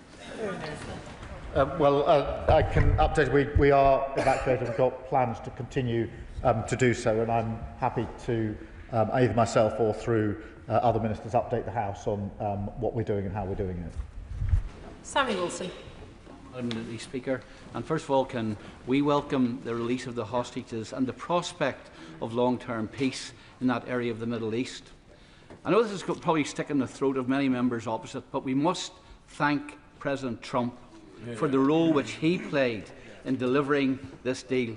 He recognised that weakness will never move terrorists, and only strength will do so, a lesson which unfortunately I think our government needs to learn, because Hamas were encouraged by the recognition of the Palestinian state which our government undertook. But that lesson needs to be applied at the next step. And the Prime Minister has rightly said that Hamas can have no role in the future of Gaza. What steps does he intend to take to ensure that, first of all, they don't have the guns which enable them to have control, that they relinquish that control, and they can never use Gaza again as a launching pad for their terrorist attacks? He will know that I have thanked President Trump a number of times, and I'm absolutely clear that but for President Trump, this peace agreement would not have been reached.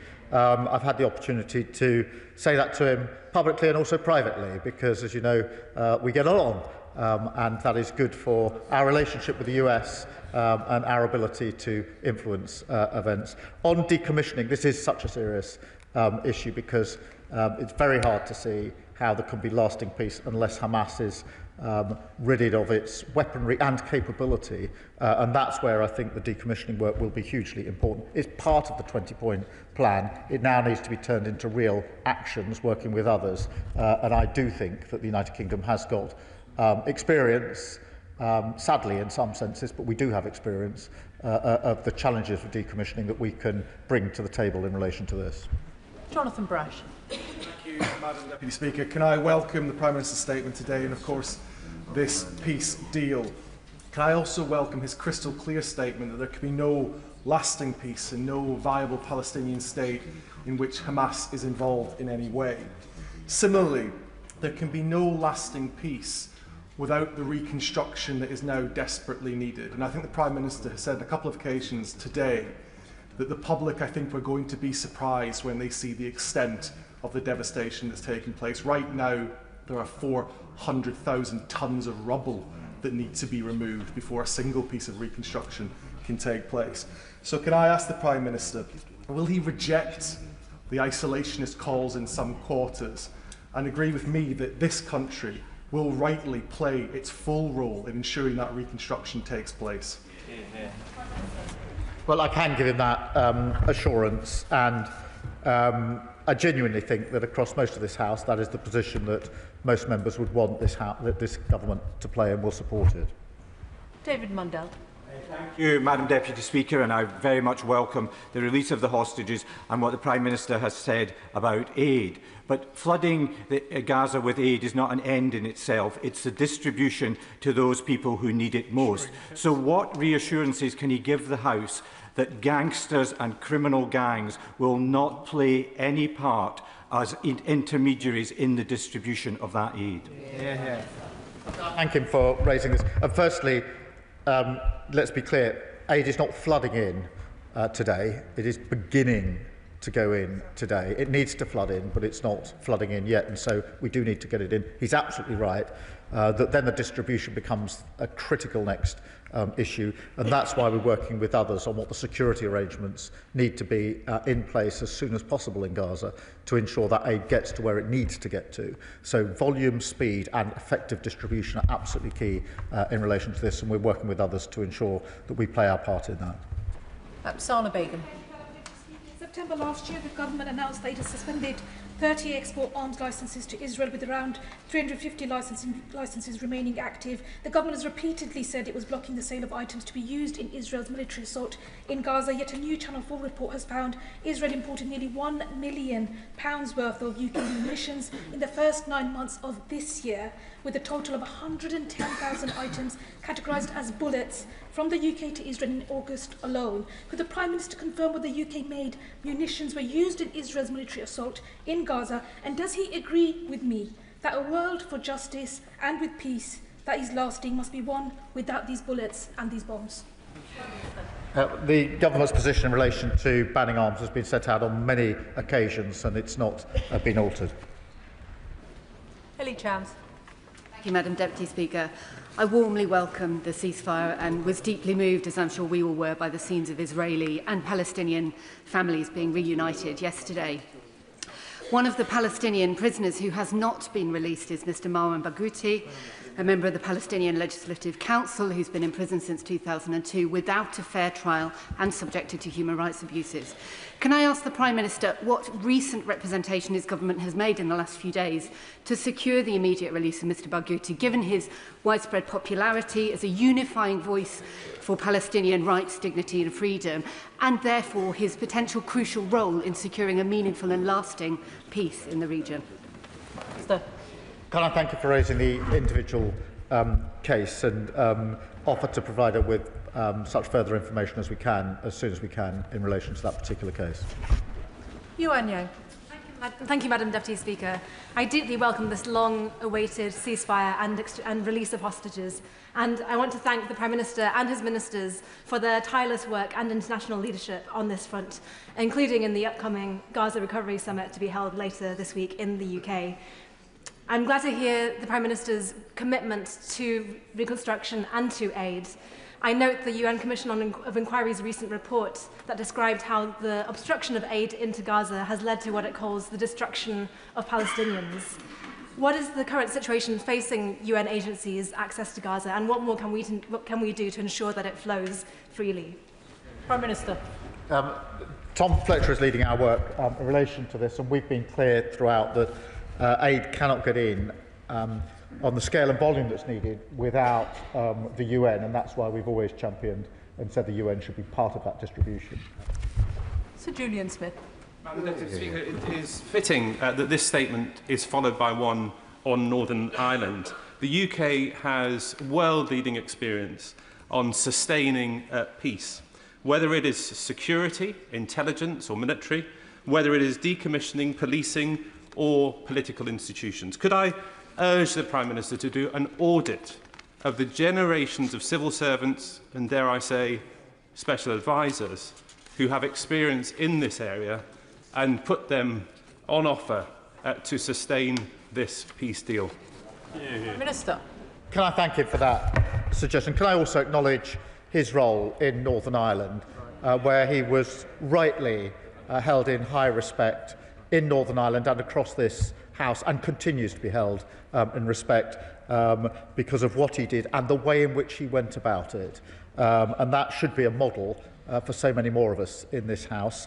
And the idea of reaching into the expertise we have in government across different parties, across different governments, is one that I'll take up. So I thank you for that suggestion. Andy MacDonald. Thank you, Madam Deputy Speaker.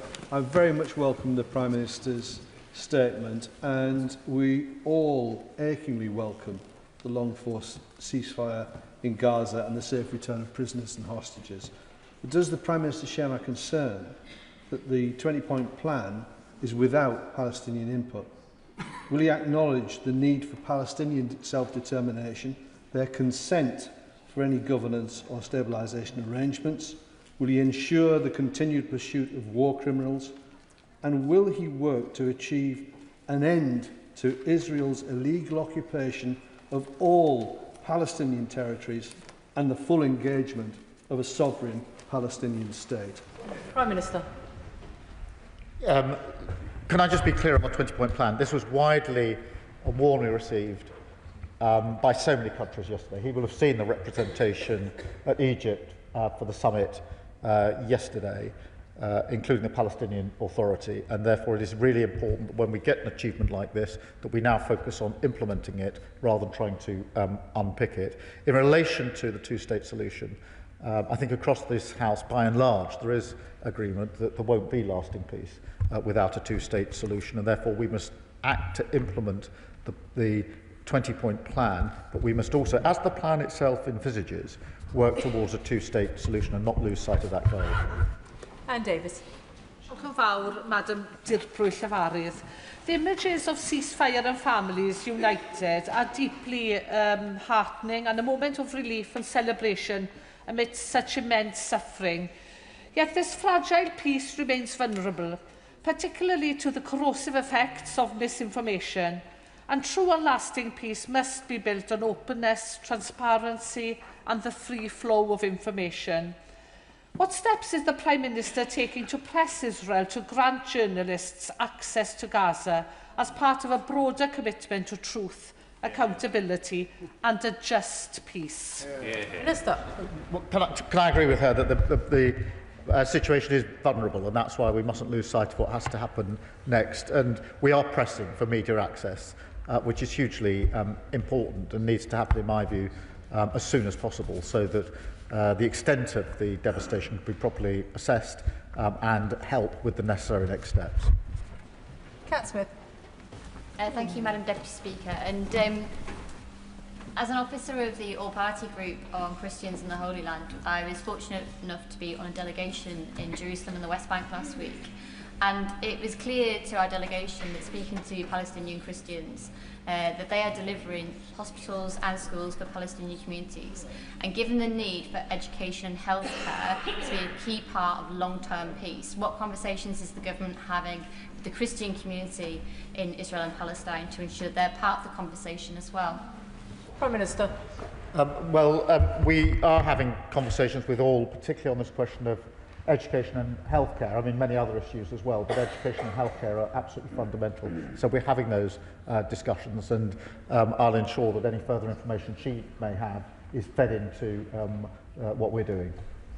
Dr. Andrew Murison. Thank you, Madam Deputy Speaker. The Hamas leadership is making it clear that its fighters, many of whom, of course, will have been involved on October the 7th, won't disband, but they will merge into the nascent army of a Palestinian state, a state which the Prime Minister unwisely and prematurely recognised. Is he comfortable with that? Prime Minister.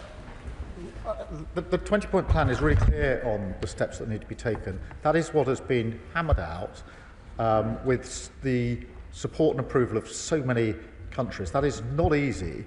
But it is a step that many thought was unachievable, and we now have to operate to that plan, ensuring, as is absolutely clear from the plan and from all of our statements, that Hamas can have absolutely no role in the governance in Palestine. That is a clear red line. We need to operate to the 20-point plan now.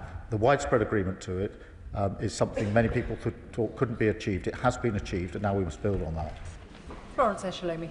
Thank you, Madam Deputy Speaker, and I associate myself with the remarks of the Prime Minister for the awful attack in Manchester and the attack in Peacehaven. I just wanted to also highlight the issue around aid workers and the work of UNRWA, working with many British aid organisations, including Oxfam, including Christian Aid and Islamic Relief, who are both based in my constituency. And the UN highlights that today over 500 aid workers have lost their lives. So including British aid workers, so recognising the hard work that aid workers are playing. The Prime Minister has been very clear, and we are united in this House, that and Hamas must not have any role in the rebuilding of Gaza. and it has to be led by the Palestinian civil societies, communities who've had their efforts in the face of decades of siege, occupation and military violence. Does the Prime Minister agree with me that any initiative which bypasses the Palestinians in favour of externally imposed initiatives will fail? Can I thank her first and foremost for raising the specific issue of the aid workers that have lost their lives in this conflict. Very many lives have been lost. Almost all aid workers have colleagues and friends and family members who've been lost as well, and I've heard some of that testimony firsthand, and it's extremely powerful. In relation to the process, this must now be a process that does involve Palestinians in their own future. Of course it must, and that's the only way to get to the two-state solution that we need. Christine Jardine. Thank you very much, Madam Deputy Speaker. I'm sure, like everyone else in this House today, I feel enormous relief at the fact that this ceasefire has been achieved, but that can be nothing to the relief felt by those Israeli families who felt they would never see their loved ones again. And those thousands of children in Gaza who were able to sleep last night without the fear of being bombed. But we've been here before, and for their sake, we cannot let the hope of today disappear in the same way that the promise of the Oslo Agreement did. And crucial to that is going to be confidence in the peace process. The Prime Minister's already alluded to the lessons that we can bring to that process from Northern Ireland. One of them is in decommissioning out Hamas. So can he tell us what support the US administration is going to offer to allow us to use that expertise and experience? Can I thank her? And look, there is huge relief, but I think she's absolutely right. The relief for the hostages and their families and for civilians in Gaza is huge by comparison to our relief. And yes, we have been here before, and therefore we must absolutely drive through with confidence here. As to the specific way in which decommissioning might work, we're at the early stage of that discussion with the US and others. At this stage, we've simply say we stand ready to play our full part. I think and hope we will be taken up on that, and then we can work actively with others. Thank you. Rachel Maskell. Thank you, Madam Deputy Speaker. I thank the Prime Minister for his statement today and also for this peace. May it be long-lasting. Over 1,700 health workers have lost their lives in Gaza, and many more have been physically and psychologically traumatised by the conflict. There aren't the health workers now to provide the healthcare which is needed at this urgent time. Will he ensure that the UK play its part in providing healthcare into Gaza, but also with the decimation of all the universities in Gaza? May we play a part too in training the healthcare workers of the future? Thank you for that question. It's a really important point. We are working with others. There was a conference in Paris last week, which the Foreign Secretary attended, which had on its agenda, amongst other things, how we can support the restoration of health care, which is vitally important. As we do that, we will update the House on the measures we're taking. Thank you, Madam Deputy Speaker. Over the last 2 years as co-chairman of the All-Party Parliamentary Group for Israel, I've hosted innumerable meetings where families of hostages have come before us pleading for our support and our help. Equally, at the same time, we've shown the screening of the terror events on the 7th of October 2023 in multiple films. And that's real-life footage captured from Hamas terrorists. But the Jewish community in this country, as my honourable friend has said, feel unsafe. They feel it's not a safe place for them to live anymore. So the Prime Minister has quite rightly alluded to the growing rise of anti-Semitism in this country. So I ask him what he's going to do on a concrete basis to eliminate this scourge, and in particular at our places of education, both our universities, so our Jewish students feel safe on campus, but equally in all of our schools, so that the young people that are growing up in this country are no longer being exposed to anti-Semitism. Can I thank you for that? And it is really important that we rise to this challenge and make sure that our Jewish community feels safe and secure and part of who we are in this country. I think that does require concrete steps in relation to security and safety measures. I absolutely think we need to go further on education, particularly in our universities, but not only in our universities. And of course, although he didn't mention it, but I'm sure he knows, the NHS as well, we need to ensure that we drive out any instances we see of anti-Semitism, and I look forward to working across the House on all those initiatives, because we also need to make sure that our Jewish community see that this House is united in ensuring that they have the safety and security that they deserve. Nadia Whittam. Madam Deputy Speaker, and I very much welcome the Prime Minister's statement today. After 2 years of relentless genocide committed by Israel, killing many tens of thousands of innocent people, a ceasefire is a historic and hopeful moment, even though it took far too long to achieve. Watching released Palestinians and Israelis reunite with their families yesterday was deeply moving. But Palestinians are far from free. Their rights are still being denied. They are still living under occupation. They will continue to suffer. Does the Prime Minister agree with me that Palestinians must be able to exercise their right to self-determination, and Israel must face accountability for its crimes against them? And what action will he take to make this a reality? Minister. I do agree that there will be no lasting peace without a two-state outcome, and that's why we must continue to strive towards it. And of course there must be accountability for all of those that have committed atrocity, including those that were involved on October the 7th. Adnan Hussain. Thank you, Madam Deputy Speaker. I press the Prime Minister, does he agree that real lasting peace can only be achieved if there is accountability and justice? Overwhelming international consensus, both legal and scholarly, conclude that Israel's actions in Gaza were genocidal. Does the Prime Minister agree that the perpetrators of genocide must face justice? And what steps will this government take to ensure justice is achieved? Prime Minister. Well, I agree that accountability is important. Of course, justice is important in the Middle East, and we are strong supporters of international law and the role that that needs to play in relation to justice in the region. Kim Johnson. Thank you, Madam Deputy Speaker. I welcome the Prime Minister's statement today and also welcome the ceasefire and the release of hostages as part of this historic peace deal, but a very fragile peace deal. But I also welcome the release of Palestinian women and children held in Israeli military prisons without trial. But can my honourable friend explain what steps the government will take to ensure that justice and accountability is made a reality for all victims of international law violations in Israel and the occupied Palestinian territory? Prime Minister. Well, I thank you for our question, and it is important that I'm clear this government is committed to international law and to the accountability that that brings. Greg Smith.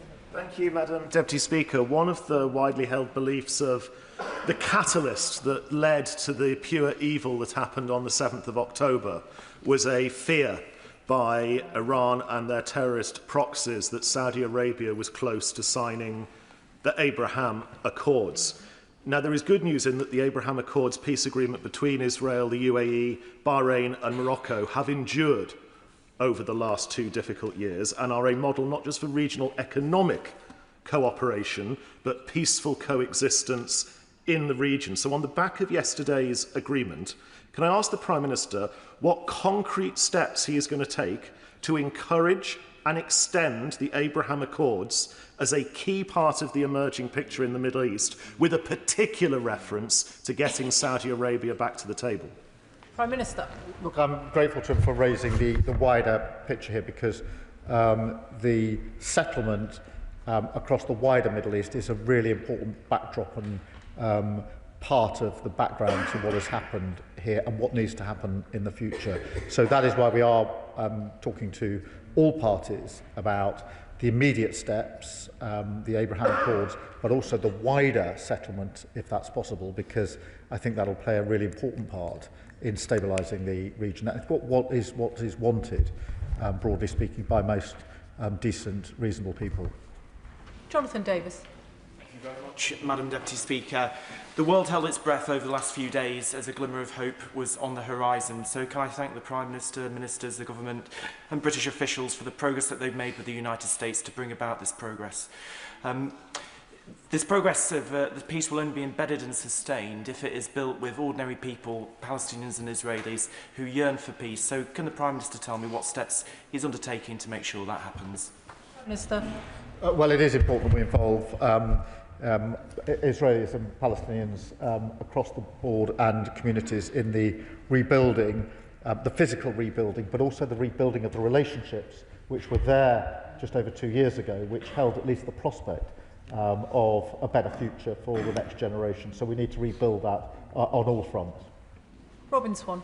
Thank you very much, Madam Deputy Speaker. Can I congratulate the Prime Minister in getting us to this point?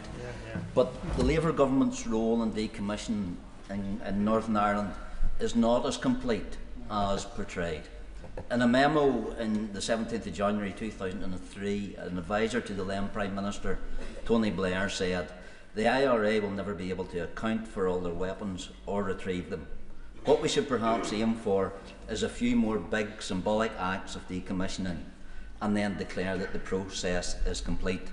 Madam Deputy Speaker, that advisor was a certain Jonathan Powell, now the National Security Advisor. So will the Prime Minister give assurances that should the government be given such a role, that it won't be as lax? Prime Minister. I think the work on decommissioning Northern Ireland was really important, and that's the basis upon which we put forward our offer to stand ready with others to work on decommissioning in relation to the Middle East. Olivia Blake. Thank you, Madam Deputy Speaker. I want to associate myself with the Prime Minister's condemnation of the horrific anti-Semitic terrorist attack on the Heaton Park Synagogue and, of course, the arson attack in Peacehaven. The Prime Minister emphasised the UK's commitment to humanitarian support, and we all know that whilst there's a ceasefire, which we all welcome, the humanitarian crisis is still very much ongoing.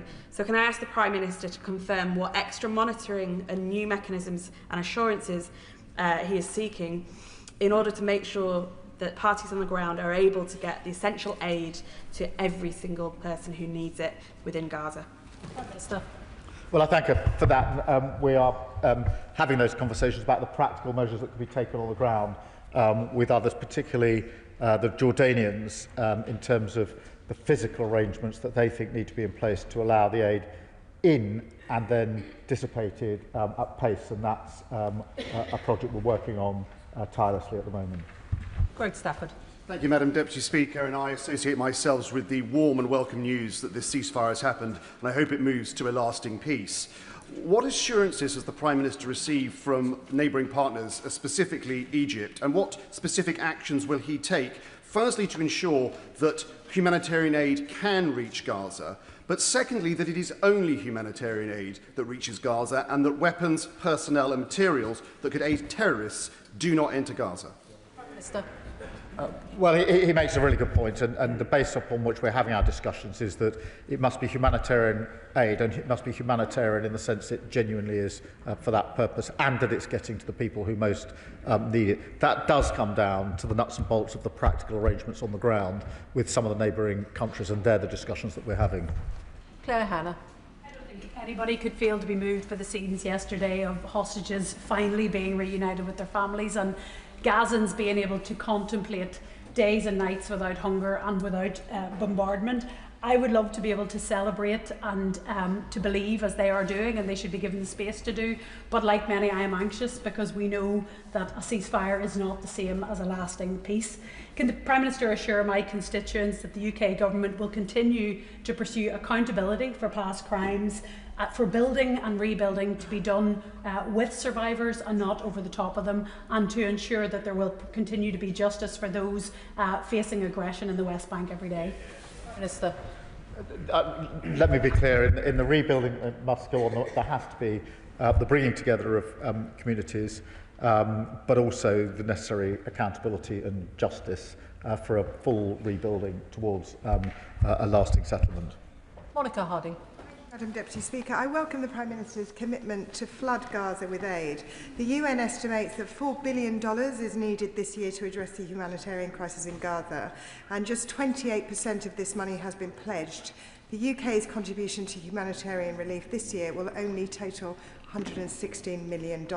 So with the entire population of Gaza in need of some form of humanitarian assistance, does the Prime Minister believe that the UK's contribution to Gaza's relief is adequate? We have made a significant contribution. As we go forward, we're looking at public and private commitments to the reconstruction project that needs to take place. Not just the aid, but the rebuilding as well is a huge challenge facing us all, and we will rise to that with others. Rachel Hopkins. Thank you, Madam Deputy Speaker, and I welcome the Prime Minister's statement. And I hugely welcome the ceasefire and the initial Gaza peace plan, including the release of hostages and prisoners, stopping of the bombardment of Gaza and the start of aid to trickle in. But peace is fragile.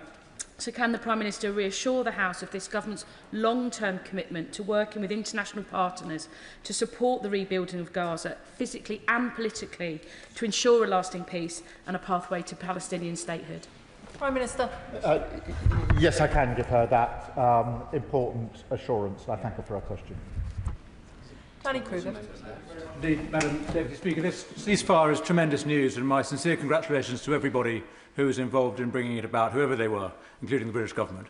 I was in Israel last week, and on the day that the ceasefire was announced, I visited the Nova festival site, and I spoke to civilians and soldiers on the Gaza border. And the Israelis I spoke to were deeply dismayed that the British government had decided to recognise the state of Palestine before Hamas had released its hostages, let alone disarmed. Does the Prime Minister understand why Israel cannot tolerate the idea of a state on its border that poses a security risk to its citizens? And will he undertake not to move forward to support the establishment of a Palestinian state until there is more than the promise, there is actually the reality of security for Israel? Minister. The terms upon which we recognise Palestine, in which all the countries did recently, was on the express acknowledgement that Hamas can play no part in the government. That is at the heart of the New York Declaration as well, and is absolutely part of the 20-point plan. And I think it's really important that we assert that and reassert it. That's been the constant position of this government, and my personal position, so I can give him that reassurance. Peter Swallow. Thank you, Madam Deputy Speaker. Can I warmly welcome the Prime Minister's statement, particularly his commitment to seeking a lasting, long-term peace in the region, because Israel will not be secure, the Palestinian people will not be free until we break this endless cycle of violence. But turning to the immediate situation on the ground, the Gazans still face a man-made famine.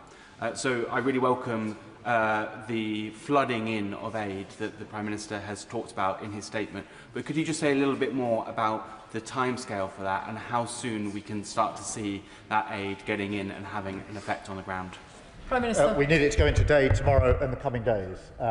We cannot delay on that front, and that is amongst the most essential tasks that lay ahead, particularly in relation to the man-made famine.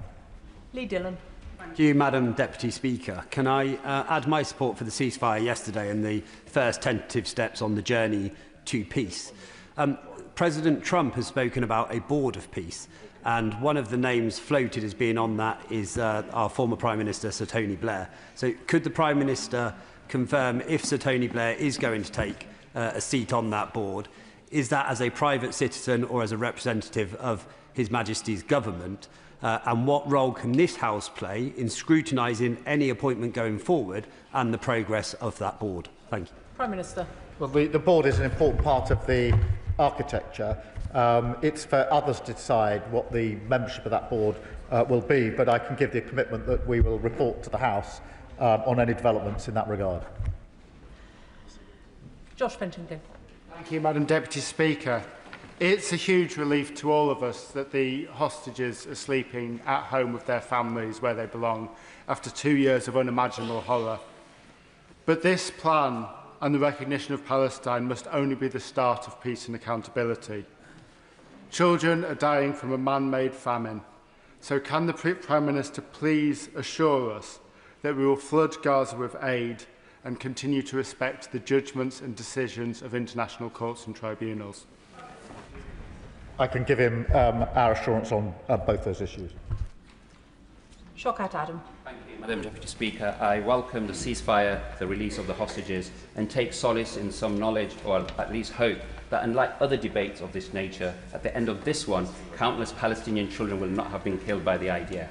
But I'd like to ask the Prime Minister if he agrees with me that the people of Gaza do not need a colonial viceroy, Tony Blair, anywhere near determining their future. The former Prime Minister, who has been in meetings with the Trump administration, is proposing a US-administered Gaza, rebuilding Gaza, resort on top of mass graves of men, women and children. So will the Prime Minister condemn this plan and Tony Blair's involvement in rebuilding? Prime Minister. I'm not going to condemn a plan that I welcomed yesterday. I think it's a really important step forward. It's a step almost everybody in this House has welcomed, including the Honourable Member. What is important now is that we build on that plan. It will be for others to decide the particular representation. Of course, there is the committee that will be really important in relation to the day-to-day matters in Gaza, on which, of course, there must be proper Palestinian representation. These are matters still to be determined, but I really think that it would be better if we don't try and unpick where we got to yesterday before we've even started to implement it, and to try and move forward, because that will, I think, inevitably take us backwards. Laura Kirk-Smith. Thank you, Madam Deputy Speaker. We know that humanitarian aid saves lives, rebuilds lives and plays that crucial stabilising role. I thank the Prime Minister for his emphasis on getting aid into Gaza, and it has been heartening to hear from UN agencies who are now crossing the border for the first time since March, getting in vital supplies like cooking gas and medicines. But I know some NGOs, including British NGOs, are still struggling to get the permissions they need to be able to operate. So can I ask the Prime Minister what more he will do to ensure that these immediate humanitarian relief efforts become a sustained, scaled-up part of Gaza's recovery, and that our British NGOs can also play their full part? Minister. Well, I thank you for raising this important point, and can reassure that is an issue we're raising with partners for all the reasons she set out. Clive Jones.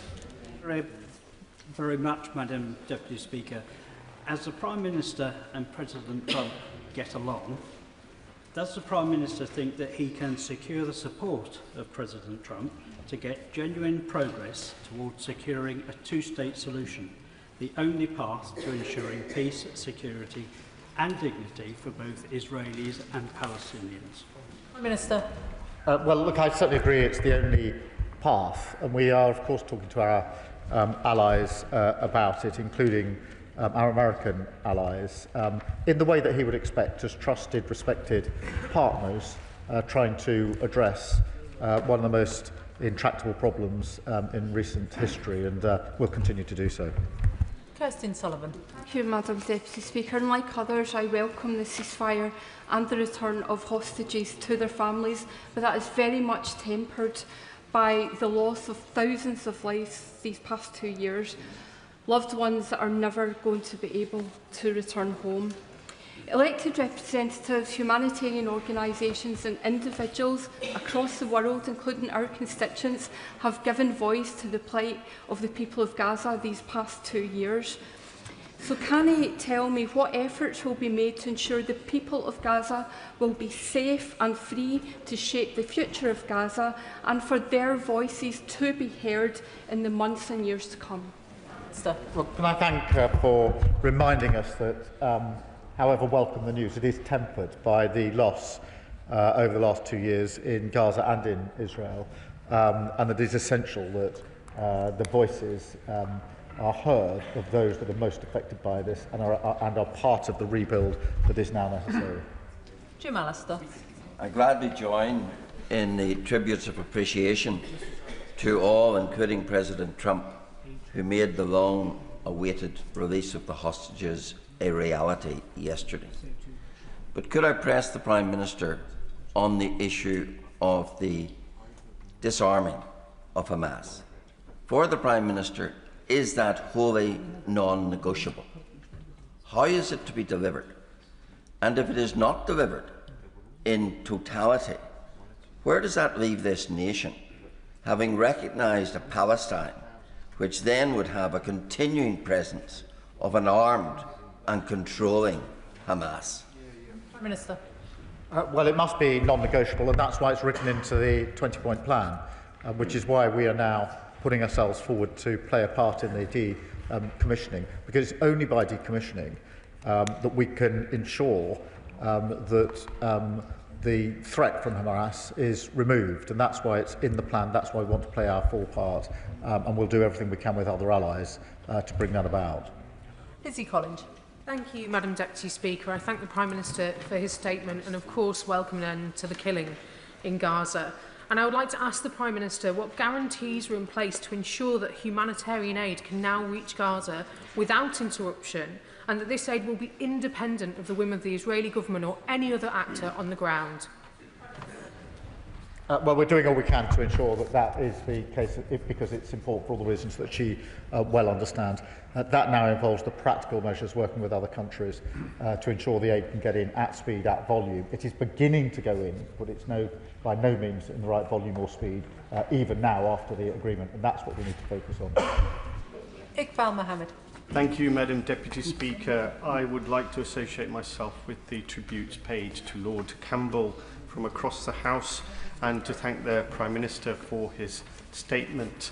I also welcome the release of all hostages and the several hundred Palestinian detainees as well. But we must remember that there are over 10,000 captives, some prisoners but many without charge, that are still held in Israeli prisons, and I hope the government will work towards the release of the innocents that are being held. The rebuilding and the interim and final governance of Gaza must be Palestinian-led, not by Western actors.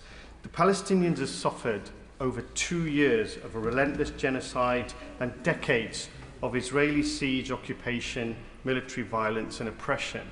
I totally agree with the position that Hamas must not have any role to play in any future governance of Palestine. However, and there's no excuse for what happened on October the 7th, but one of the root causes that's preventing a two-state solution from becoming reality is the unlawful occupation of Israel. Can the honourable gentleman please get to his question? Thank you.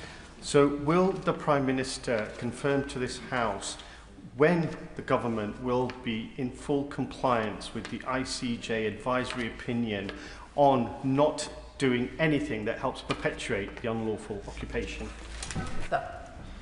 We will come back to the House on that. We proudly uphold international law. Douglas McAllister. Thank you, Madam Deputy Speaker. The Prime Minister's urgent statement on the Middle East also included a celebration of our newly formed relationship and trade deal with India. Did the Prime Minister's discussions with PM Modi last week also include raising the case of my Western Bartonshire constituent Jagtar Singh Johal? And if so, did he insist upon his immediate release and return home to his family in Dumbarton? He is 8 years arbitrarily detained in India. Enough is enough. Prime Minister, it's time to bring him home. Well, can I thank him for his question and his work on this? And yes, I did raise it with Prime Minister Modi, and UK officials regularly raise this case. And the Foreign Secretary will be meeting Jagtar's family in coming weeks, and we'll keep the honourable member updated. Jim Shannon. Thank you, Madam Deputy Speaker. We welcome the news very much that there is a ceasefire and that those hostages have finally been returned home after 2 long years in unimaginable conditions. Smiles on the faces of family members is a joy to behold. While President Trump deserves much credit for the peace deal, our own Prime Minister and our own United Kingdom government also deserve some credit for the role that they've played in support of trying to get the peace.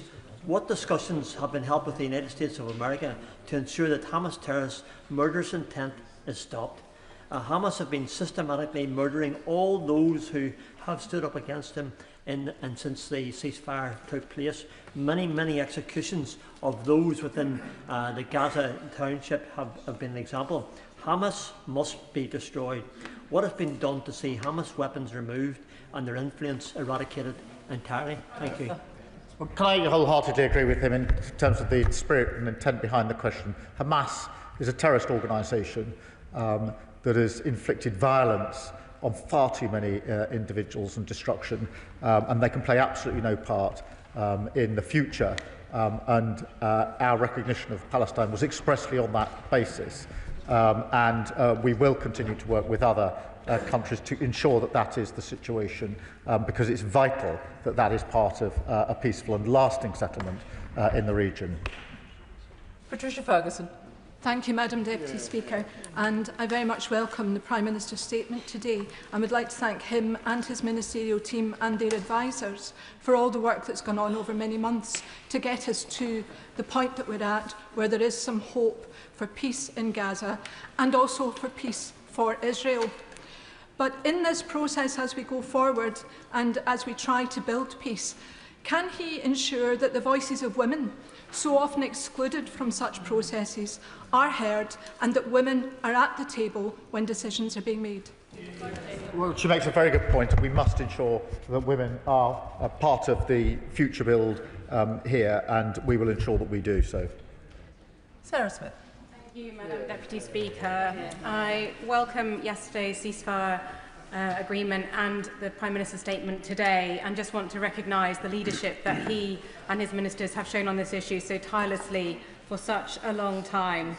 Now, we know sustaining the peace is dependent on humanitarian services scaling up rapidly in Gaza, and many NGOs are currently struggling with Israel's kind of restrictive and politicised new registration measures, leaving many in limbo and unable to work alongside UN agencies to scale up those services.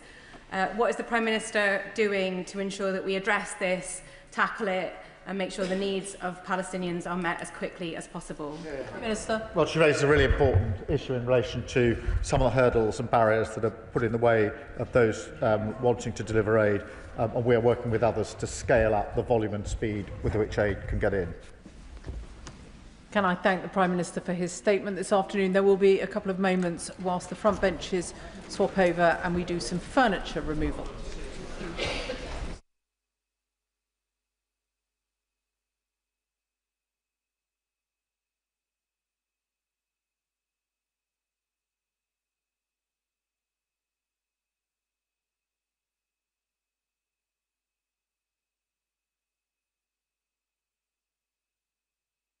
Which brings us to the next business this afternoon, statement on the Northern Ireland Troubles. Secretary of State Hilary Benn. With permission, Madam Deputy Speaker, I would like to make a statement on the legacy of the Troubles, which still hangs heavily over the lives of so many people in Northern Ireland and indeed across the United Kingdom. The Good Friday Agreement, that extraordinary act of political courage, brought peace, but although its architects knew that legacy would have to be dealt with, they were not able to do so. This is, therefore, the unfinished business of that agreement, and why so many, too many, victims and survivors are still waiting for answers about what exactly happened to those they loved so much. The previous government's Legacy Act failed to win support in Northern Ireland, failed to comply with our international human rights obligations, and was undeliverable. Whatever its intentions, it was no basis for trying to move forward. And that is why, Madam Deputy Speaker, the government is today introducing new primary legislation and laying a draft remedial order under the Human Rights Act as we seek to fulfil our King's Speech commitment to repeal and replace the Legacy Act. Madam Deputy Speaker, this legislation will give effect to the framework that I announced with the Irish Government on the 19th of September, which reflects the principles of the Stormont House Agreement and contains sovereign commitments by both the UK and Irish governments. The new Troubles Bill will reform the Independent Commission, to be renamed the Legacy Commission, with statutory oversight to provide accountability and confidence, and learning from Operation Canova, a statutory victims and survivors advisory group. Significantly strengthen the governance of the Commission with 2 co-directors of investigations, statutory conflict of interest duties, and appointments made only following independent advice. enhance the investigative powers of the Commission and put in place a fairer disclosure regime, ensuring that the Commission has the powers it needs to find answers for families and can make public the maximum possible information consistent with the state's responsibility to protect life and national security. The bill will also fulfil the commitment we have made to